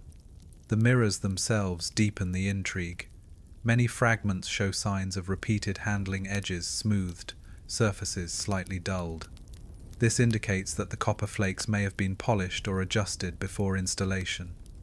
A few even bear traces of a resin-like material, perhaps used to affix them or to enhance their reflective quality. In low light, mica and copper produce a shimmering effect reminiscent of rippling water. It is possible that the tomb's creators sought to evoke a sense of crossing a fluid boundary, a liminal journey between life and death. Excavations around the tomb yielded additional clues. Just outside its entrance, researchers found a small stone basin containing the residue of burned plant material. Chemical analysis identified traces of juniper and tamarisk plants commonly used in purification rituals across South and Central Asia. The placement of this basin suggests that those entering the tomb underwent a fragrant purification before descending. Whether this preparation was for the deceased, the officiants, or both, remains unclear. Nearby, a fragment of pottery bearing a painted spiral motif provides another hint. The spiral, a recurring symbol in Harappan art, often represents cycles of time, water flows, or spiritual journeys. Its presence near the tomb reinforces the idea that movement, physical or metaphysical, was central to the tomb's meaning. The maze-like layout might have been intended to represent a spiritual path, a guided transition through complexity toward eventual stillness. And yet, the tomb's most striking feature is experiential. Archaeologists who descended into the labyrinth described a profound disorientation. Even with modern flashlights, the reflective fragments distort perception. One sees a flicker not directly ahead, but from the corner of the eye. A reflection appears where no light source exists. Shadows stretch unnaturally across the floor. This sensory confusion seems intentional. Ancient ritual specialists may have designed the tomb to evoke altered states, inducing awe, humility, or a sense of entering another realm entirely. Today, the Mirror Maze tomb remains protected from public access, its interior too fragile for tourists. But its discovery has reshaped our understanding of early South Asian ritual architecture. Rather than purely practical or symbolic spaces, some ancient tombs may have been designed as immersive experiences, performative environments where light, shadow, and reflection guided the living and the dead alike. In the maze of mirrors and stone, we glimpse a worldview in which death was not a simple departure, but a journey through shimmering thresholds, one step, one reflection, one twist in the path at a time. The Wind Prophecy Pillars of Gedi. On the coast of East Africa, where turquoise waves meet coral cliffs and monsoon winds sweep through tangled forests, lie the ruins of Gedi, a medieval Swahili city, abandoned centuries ago, its coral stone houses now softened by vines and moss. While Gedi is best known for its elegant architecture and trade connections across the Indian Ocean, one structure within its precincts remains an enduring puzzle. A row of slender coral pillars arranged in a crescent pattern, each carved with shallow grooves that capture and direct the wind. Locals long whispered that these pillars spoke when storms approached, and archaeologists who studied them began calling them the Wind Prophecy Pillars of Gedi. The pillars are carved from porous coral limestone, the same material used for Gedi's mosques and houses. But unlike standard building columns, they are unusually thin, barely wider than a human arm, and vary in height, forming a subtle wave-like rhythm when viewed from a distance. Their bases rest on a raised stone platform in a secluded grove just beyond the main marketplace. The platform's orientation is noteworthy. It faces the direction from which the northeast monsoon winds arrive, bringing with them seasonal rains and the traders who once animated Geddes streets. Mainstream scholars propose that the pillars functioned as an early meteorological instrument. The grooves, angled differently on each pillar, seem designed to catch wind in specific ways. When wind flows through them, the pillars emit distinct tones, low hums, faint whistles, and occasional sharp chirps. Taken together, they create a shifting soundscape that changes with wind speed and direction. In an age when oceanic trade depended on predictable winds, the ability to hear monsoon patterns approaching would have been invaluable. Yet the arrangement of the pillars complicates this interpretation. The crescent shape mirrors certain Swahili cosmological motifs, including lunar symbolism associated with tides, fertility, and cycles of arrival and departure. Some fringe theorists argue that the pillars were not merely practical instruments, but ritual objects, used by Geddes spiritual specialists to interpret omens. The mix of sonic variation and symbolic pattern lends credibility to the idea that practical weather watching blended seamlessly with spiritual significance. Scholars still debate whether the pillars were scientific, ceremonial, or both. Nearby artifacts deepen the mystery. Excavators discovered small ceramic bowls buried at the base of two pillars, each containing remnants of burned herbs, baobab bark, coastal sage, and a resin consistent with imported Arabian incense. These substances were traditionally used for cleansing or invocation. Their placement suggests that rituals involving scent and smoke once accompanied the pillars' whispers. Perhaps community leaders gathered here during transitional seasons, listening to the wind for signs of prosperity or danger. Another curious detail lies in the stone platform's surface. Etched across it are faint patterns, concentric circles, zigzags, and sequences of short parallel lines. These may have served as reference marks for interpreting wind directions, or as symbolic inscriptions representing currents, tides, or spiritual pathways. One circle aligns precisely with the tallest pillar, another points toward the ruins of Geddes' great mosque. Whether these alignments were intentional or coincidental remains uncertain, but the repetition of geometry implies purposeful design. Acoustic studies conducted in the early 2000s revealed that the pillars produce distinct harmonic frequencies when struck by wind at speeds common during the monsoon onset. These frequencies fall within a range known to induce calm or contemplative states in listeners. The effect is subtle but noticeable, a prolonged hum that vibrates in the chest. For ancient practitioners, such sensations may have been interpreted as communication from spirits, ancestors, or the natural world. The pillars turn wind and invisible force into something audible, almost conversational. And then there is the matter of the lone broken pillar. Situated slightly apart from the crescent, it lies toppled and cracked, its grooves visibly deeper than the rest. Soil beneath it contains shards of imported Chinese porcelain and a small brass ring objects typically associated with elite households. Some researchers believe the isolated pillar served a distinct function, perhaps tied to divination for high-ranking individuals. Others view it as simply a damaged member of the original arrangement. Still, the separation feels intentional, as though the pillar represented a different voice in the chorus of wind. Local oral traditions provide another dimension. Elders from nearby communities recount stories of pillars that warned and winds that sang omens.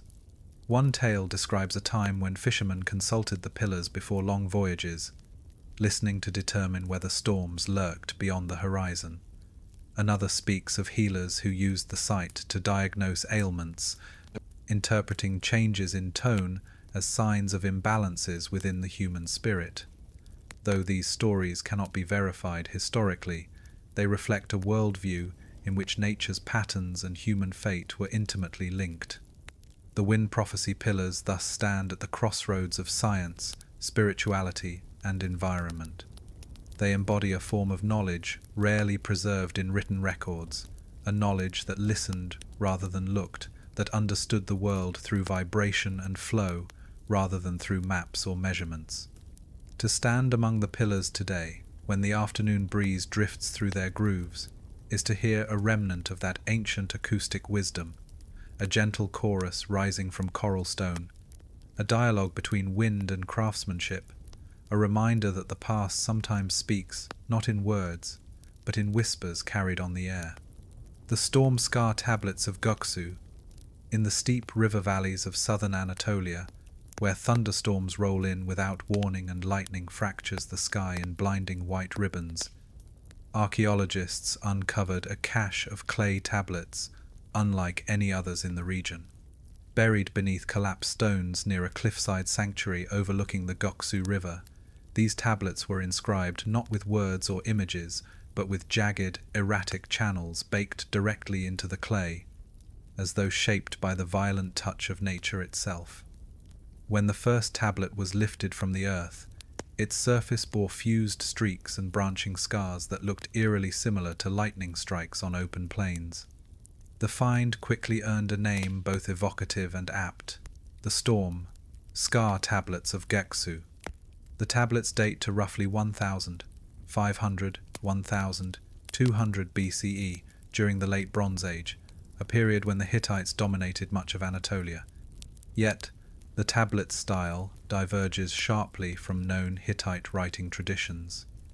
They are hand-sized, thick and heavy, their clay tempered with fine sand and mica that sparkles faintly in sunlight.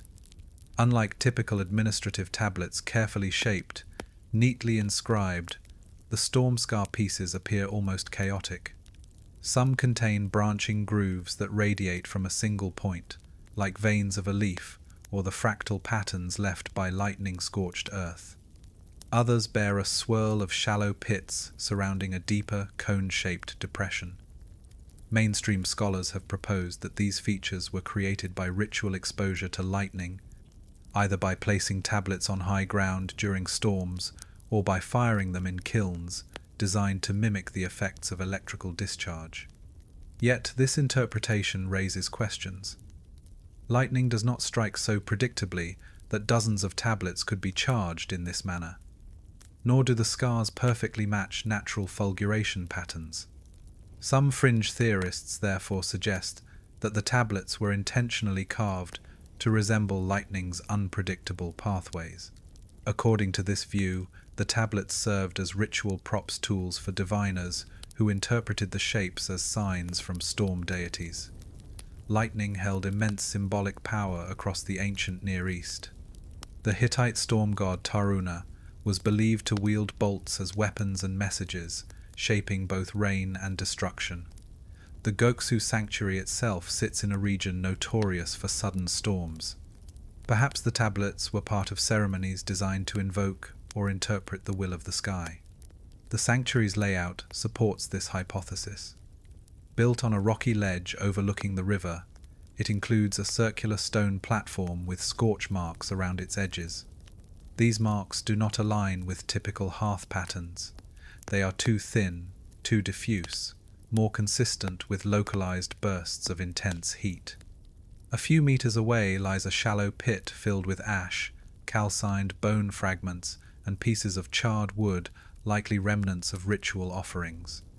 One bone fragment belonged to a goat, its surface showing signs of rapid burning, while another fragment bore faint traces of ochre. The mixture of fire, pigment, and bone hints at ceremonies where natural forces were invited into a controlled setting, part prayer, part performance. The tablets themselves reveal further mysteries under close examination. Some grooves contain microscopic amounts of melted silica, suggesting that at least a few were indeed exposed to sudden extreme heat.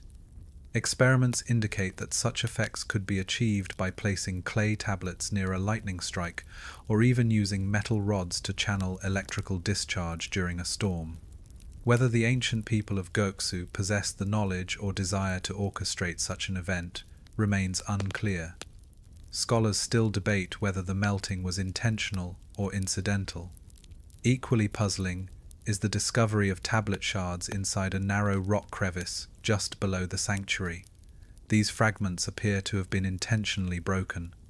Their edges are smooth, as if worn by repeated handling before the pieces were tucked away. This suggests a ritual cycle. Create tablets, expose them to fire or storm, interpret their patterns, then break and deposit the exhausted pieces in a sacred fissure. The act recalls divination practices found in other ancient cultures, such as reading cracks on burned bones or interpreting shapes in molten metal. But the Goksu method seems uniquely attuned to the whims of weather, a collaboration between human ritual and the turbulence of the sky. A single intact artifact, found beside the main tablet deposit, might offer additional context. It is a bronze rod with a forked tip, resembling a tuning fork or lightning rod in miniature. Bronze does not attract lightning like modern conductive metals, but its shape suggests symbolic function. Some researchers believe it was used to draw boundaries or channel ritual energy during ceremonies. Fringe interpretations go further, claiming it may have served to invite lightning, though such ideas lack concrete evidence. One particularly haunting detail comes from local folklore.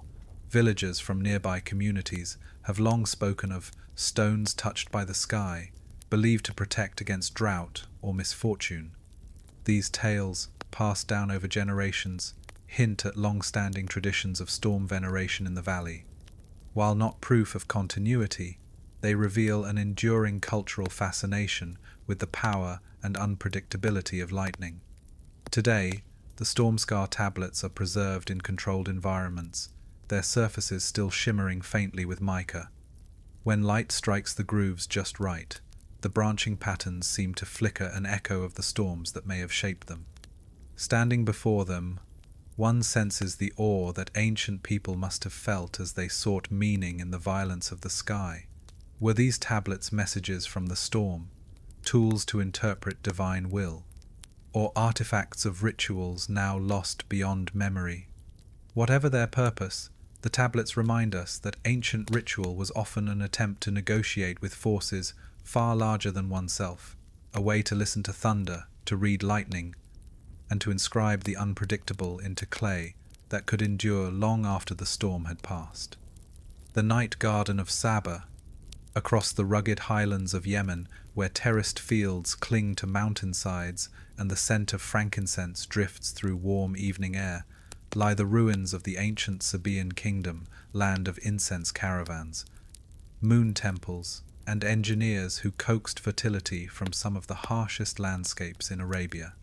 Among these remnants, buried beneath centuries of dust near the famed Marib oasis, archaeologists identified an extraordinary feature almost invisible at first glance: a sunken courtyard enclosed by high stone walls, ringed with channels that carried water only at night.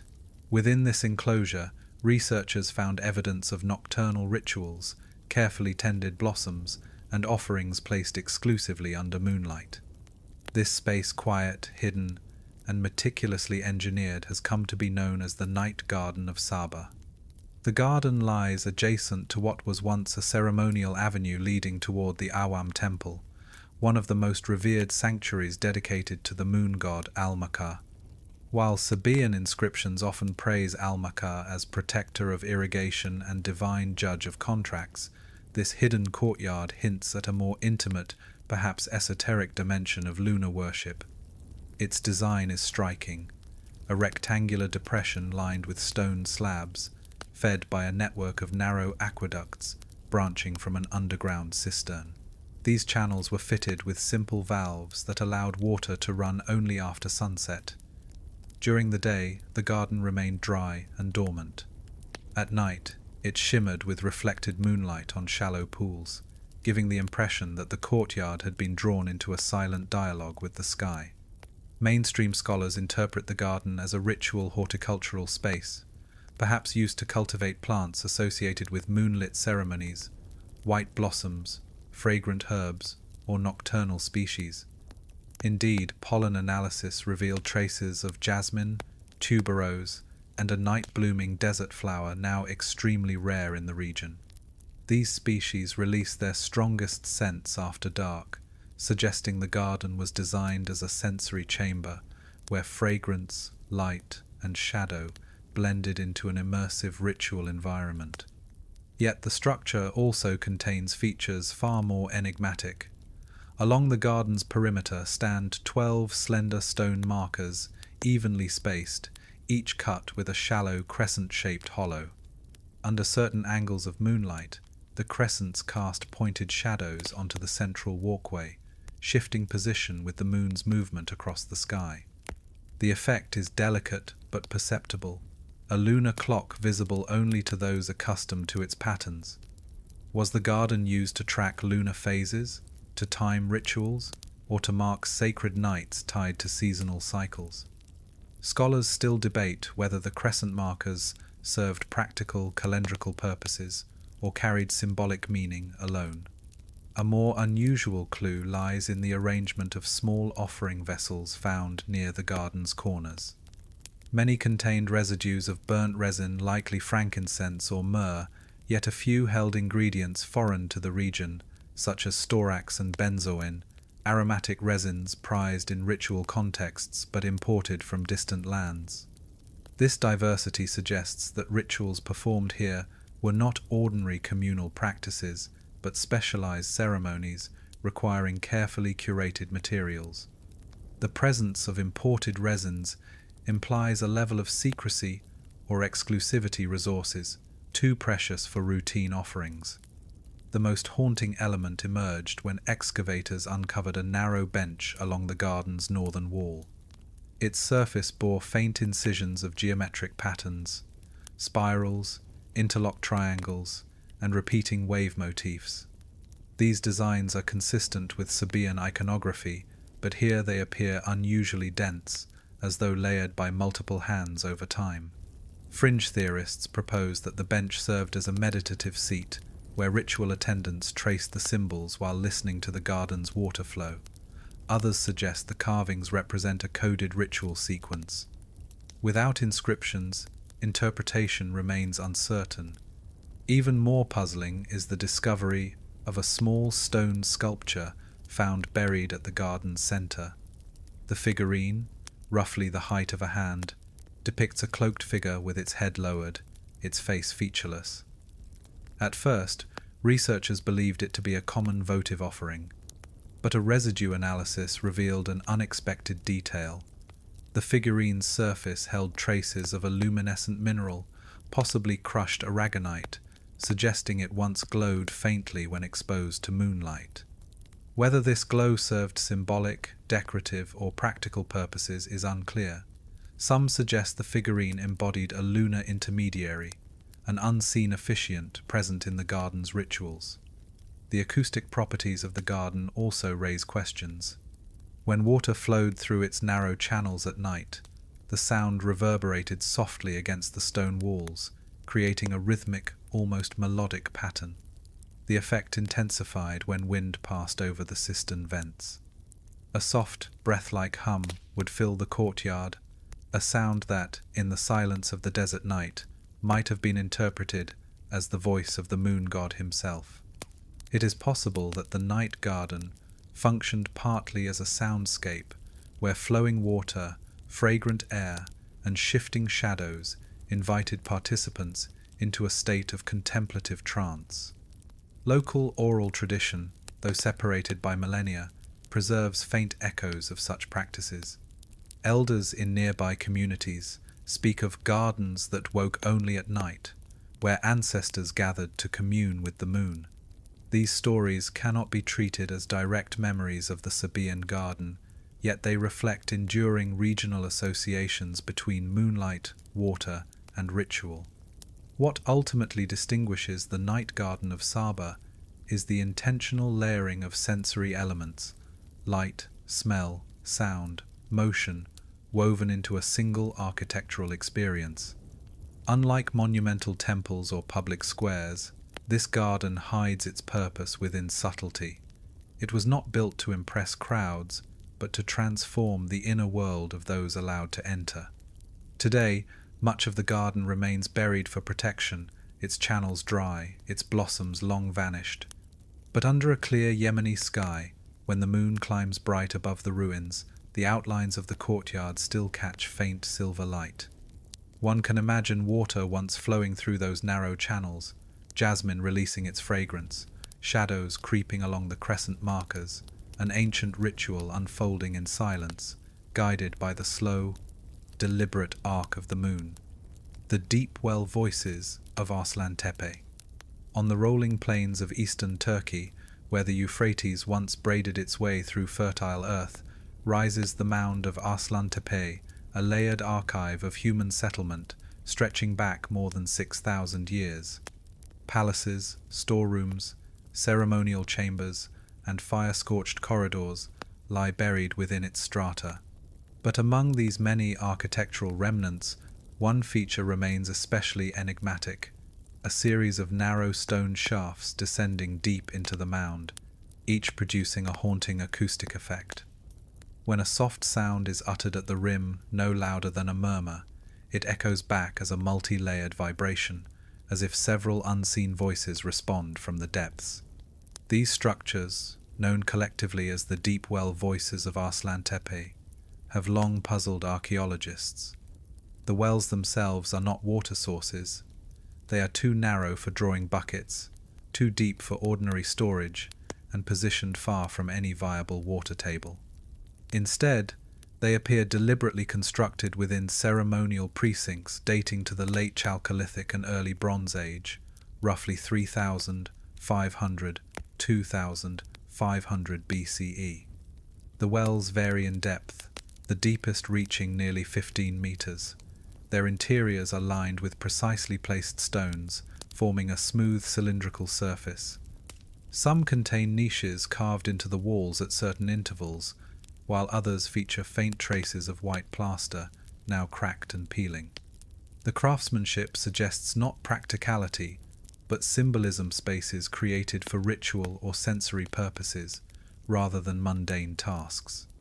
Mainstream scholars speculate that the shafts functioned as echo chambers used during ritual recitations. Arslan Tepe's elites, who pioneered some of the earliest centralized administrative systems in the Near East, may have used sound as a tool of authority. A priest or official speaking into the well could generate reverberations that made their voice seem amplified or multiplied, an auditory illusion that could imbue pronouncements with divine weight. Such performative rituals would align with the site's broader evidence of early political theatrics, murals depicting processions, elaborate feasting vessels, and storerooms arranged to signal hierarchy. Yet the wells contain peculiarities that resist simple explanation. For one, several shafts hold small deposits of offerings at their bases, charcoal fragments, broken figurines, and ceramic sherds with soot patterns. The soot suggests brief exposure to flame, yet the wells show no signs of long-term burning. Some archaeologists believe these offerings were dropped intentionally, the act of descent symbolizing communication with the underworld or ancestral spirits. The verticality of the shaft, reaching from the bright surface into darkness, lends itself naturally to beliefs about thresholds between worlds. A more fringe theory proposes that the wells were used for divination involving sound. According to this idea, ritual specialists whispered questions into the shafts, then interpreted the returning echoes as omens.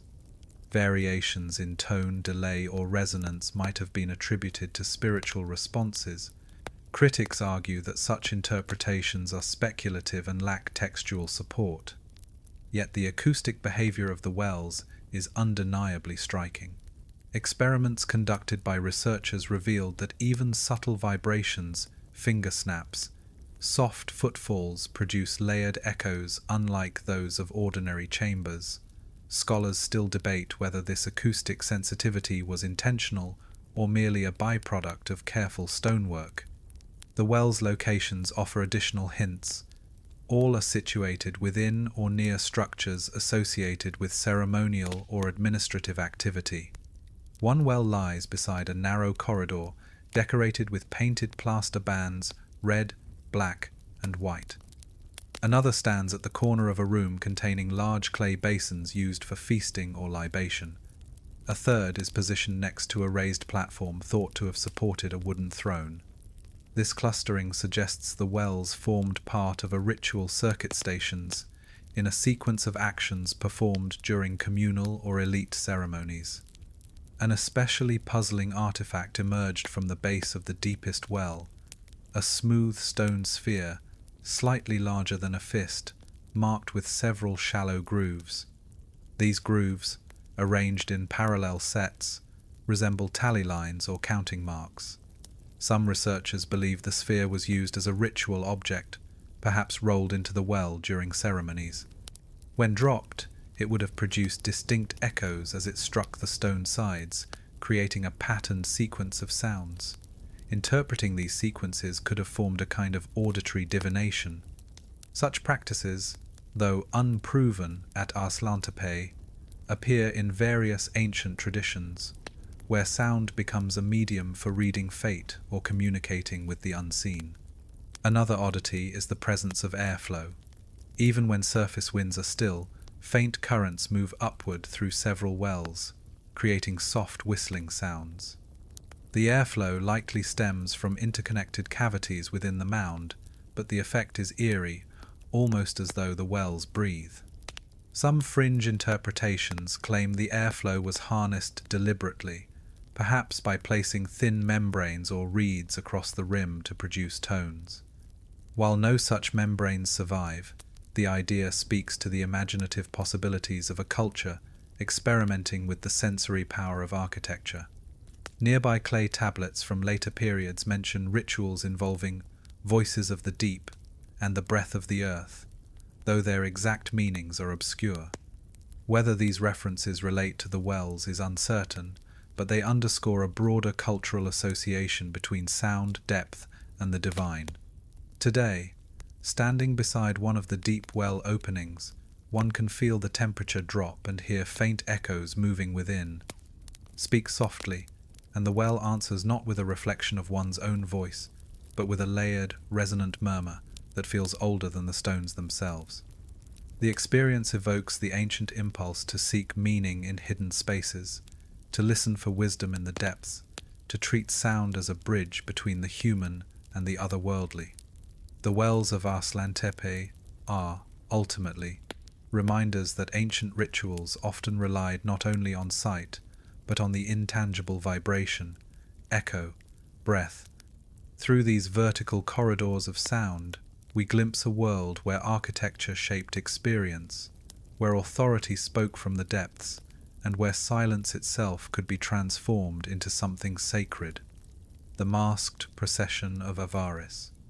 In the eastern Nile Delta, where marsh reeds sway in warm breezes and river channels glint like braids of liquid bronze, lie the ruins of Avaris, the former capital of the Hyksos rulers who once held sway over northern Egypt. Avaris is a place of cultural entanglement. Canaanite, Levantine, and Egyptian traditions fused here, leaving behind hybrid temples, foreign gods carved in Egyptian style, and burial customs, unlike those anywhere else in the Nile Valley.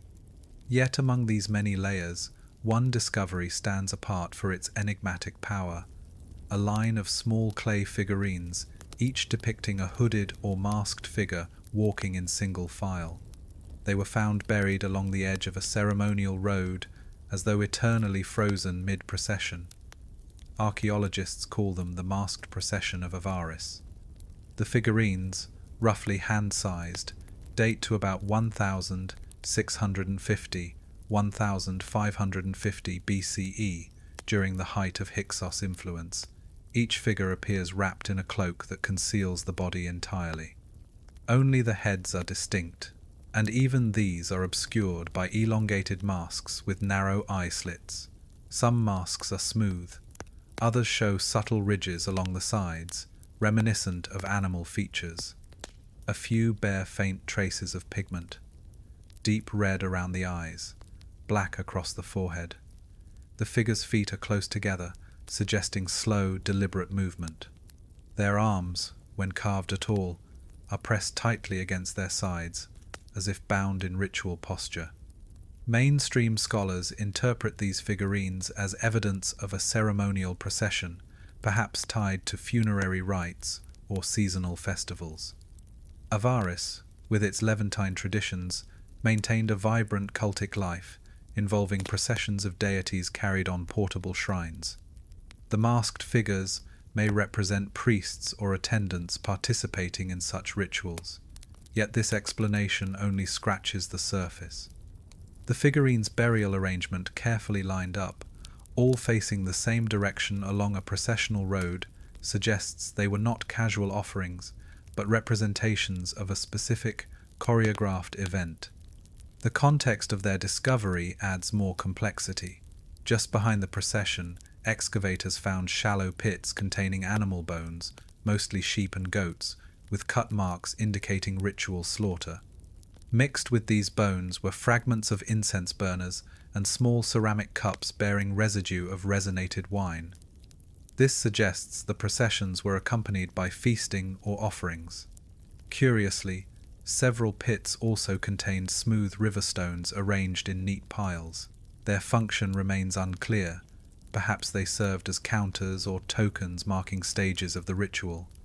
A particularly puzzling figurine lies at the head of the procession. Unlike the others, its mask is distinctly animalistic, elongated upward, with two short protrusions resembling horns. Traces of gold leaf cling to its surface, rare for clay objects. Some fringe theorists propose this leader figure represents a shamanic officiant who donned an animal guise to enact mythic transformations. Critics argue that the horns may simply echo Levantine iconography of protective deities. Scholars still debate whether the horned mask signified rank, divinity, or dramatic performance. Another striking element is the repetition of the masked form across multiple layers of Avaris's occupation. In areas hundreds of meters apart, archaeologists found fragments of similar masked figurines always in sequences, never isolated. This suggests the masked procession motif held enduring significance, surviving changes in political power and cultural influence. Its consistency implies a ritual institution rather than a one-time event. One figurine from a later stratum includes a tiny drilled hole at the top of its mask, possibly for attaching a thread or feather. This detail hints at costume traditions involving lightweight adornments, perhaps fluttering in procession. Near this figurine, researchers found a clay whistle shaped like a bird's head, a rare find in the region. Could music have accompanied the masked march? The presence of whistles, and even rudimentary drums found elsewhere in Avaris, points to rhythmic movement, sound, and spectacle. The procession's direction also raises questions. All figurines face toward a section of the site once occupied by a large ritual platform bearing traces of burning. The platform's ash layers contain charcoal, burnt offerings, and remnants of aromatic resins, frankincense, myrrh, and a resin possibly imported from the southern Levant. This concentration of ritual materials suggests the procession culminated at the platform, where a dramatic ceremony likely unfolded. Some researchers propose the masked figures represent a liminal rite, a symbolic journey from the world of the living to the world of ancestors or gods. The masks, hiding individual identities, may have signified participants stepping out of their earthly roles and into sacred ones. The single file alignment implies order, discipline, and perhaps initiation. A few scholars, drawing on cross-cultural comparisons, note that masked processions often accompany rites of passage, marking transitions in status, season, or cosmological cycles. And yet, the greatest enigma may lie beneath the figurines. Carefully excavated soil revealed a thin layer of crushed shells immediately under the procession line. These shells, likely from the Mediterranean coast, appear to have been intentionally scattered. Shells symbolized liminality in many ancient cultures, thresholds between land and sea, life and death. Their presence beneath masked figures reinforces the idea of crossing boundaries, both literal and metaphysical. Today, The masked procession of Avaris sits quietly in museum drawers and display cases. But in the mind's eye, one can reconstruct the ancient scene, cloaked figures moving slowly down a torchlit road, incense curling upward, rhythmic whistles echoing off mud-brick walls, and animal-masked officiants guiding the march toward a ritual fire. It was a ceremony meant not for spectacle alone, but for transformation, an act of stepping into mystery, carried out by a community whose world blended Egyptian and Levantine traditions into something uniquely their own. The silverclaw idol of Nuragic seas. On the windswept coast of Sardinia, where jagged cliffs plunge into cobalt water and Bronze Age stone towers Nuragi rise like ancient sentinels, divers uncovered a strange artifact resting on the sea floor. It lay partially buried in sand beside the remnants of a long-lost coastal settlement. A palm-sized silver figurine fashioned in the shape of a human torso, but with a single, curved claw where its right hand should have been. The object was unlike anything found in Nuragic culture, whose bronze statuettes typically depict warriors, archers, and priests. This figurine, cold, luminous, and unsettling, became known as the Silverclaw idol. The idol dates to roughly the 11th century BCE. Its body shows the classic Nuragic stylization: elongated shoulders, simplified limbs, a carved circular necklace, and a helmet-like head. But the claw stands out. Made of hammered silver fused with bronze, it curves like the talon of a predatory bird, or perhaps a stylized crescent. The joint where the claw meets the wrist seems intentionally exaggerated, as though meant to draw the eye. Mainstream archaeologists suggest the claw symbolizes divine or supernatural attributes, marking the figure as a hybrid, being part human, part something else. Across Mediterranean mythologies, hybrid idols often represent protective spirits, liminal entities, or ancestral guardians. Yet the idol's context complicates the interpretation. It was discovered not within a sanctuary or settlement, but beneath 6 meters of water, near the remains of a collapsed stone breakwater. Close by were fragments of imported Mycenaean pottery, a carved bone comb, and several small lead weights used for fishing nets. The mix of local and foreign artifacts hints at long-distance contact. Sardinia in this era was a hub in a vast trade network connecting the Aegean, Italy, and North Africa. Could the idol have been carried overseas as an offering? Or was it part of a ritual cast into the sea intentionally? Nearby sediment revealed something stranger still: 4 small bronze hooks, arranged in a deliberate semicircle. Their pointed ends faced inward toward the idol. Some fringe theorists propose that these hooks once held cords or thread, suspending the idol during ceremonies before it was deposited in the sea. This idea, though speculative, gains support from abrasion marks on the figurine's upper back, consistent with being hung or swung. Scholars still debate whether the hooks were ritual tools or simple fishing equipment coincidentally buried nearby. Chemical analysis uncovered trace amounts of beeswax within tiny crevices of the claw. Beeswax was commonly used in lost wax casting, but its presence here appears to be residue from a later coating, possibly applied to waterproof or bless the idol before submersion. Wax offerings appear in several ancient Mediterranean rituals, especially those tied to sea deities. Could the Silverclaw idol have been a votive object meant to ensure safe voyages or abundant catches? The most puzzling detail lies in the idol's face. Although eroded by salt water, its features remain just clear enough to see an unusual expression, neither calm nor fierce, but slightly open-mouthed, as though caught in a chant or cry. Around the mouth, faint incisions form radiating lines. Some researchers interpret these lines as stylized breath. Others believe they represent sound or wind. A few fringe theories even suggest the figurine might depict a shaman mid-transformation, its claw symbolizing a spiritual extension rather than a literal limb. Additional clues emerge in the larger cultural landscape. Nuragic towers often contain hidden chambers whose purpose remains debated: storage, ritual, refuge. In several of these, archaeologists found bronze figurines positioned near small platforms, suggesting they played roles in ceremonies involving fire or offerings. The silverclaw idol, however, stands apart from these traditions. Its hybrid form has no direct counterpart in Sardinia's known artistic repertoire. Local folklore, preserved in fishing communities, speaks of ancient sea guardians with hooked hands who protected coastal villages from storms. While these stories are far too late to be historical memories of nuragic practices, they reveal a cultural association between hooked or curved appendages and maritime protection. The idol's claw may have expressed a similar concept long before such stories took shape. Was the silverclaw idol meant to embody protection, transformation, power, a supernatural intermediary between land and sea?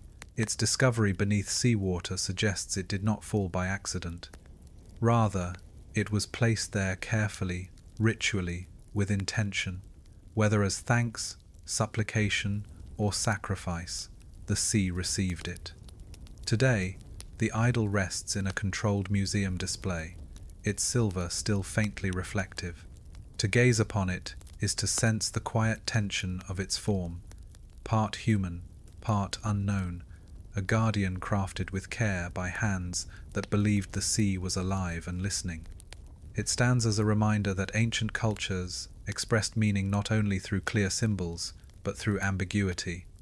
The claw that invites questions, the face that almost speaks, the silver that glints like moonlight on water. Description: 21. Forbidden ancient mysteries they tried to hide from the world, dives deep into the lost rituals, hidden chambers, and uncanny artifacts ancient civilizations left scattered across the globe. From desert sanctuaries that whisper in the wind to idols submerged in forgotten seas, this immersive documentary explores the secrets archaeologists uncovered and the questions they still can't answer. Told in a calm, cinematic, BBC-style narrative, the film guides you through ancient rites, forgotten symbols, and eerie structures built for reasons still debated today. This isn't just history, it's the shadowed side of human civilization, where myth and reality overlap. Perfect for late-night listening, mystery lovers, and viewers who crave deeper, atmospheric storytelling about the world's most enigmatic past.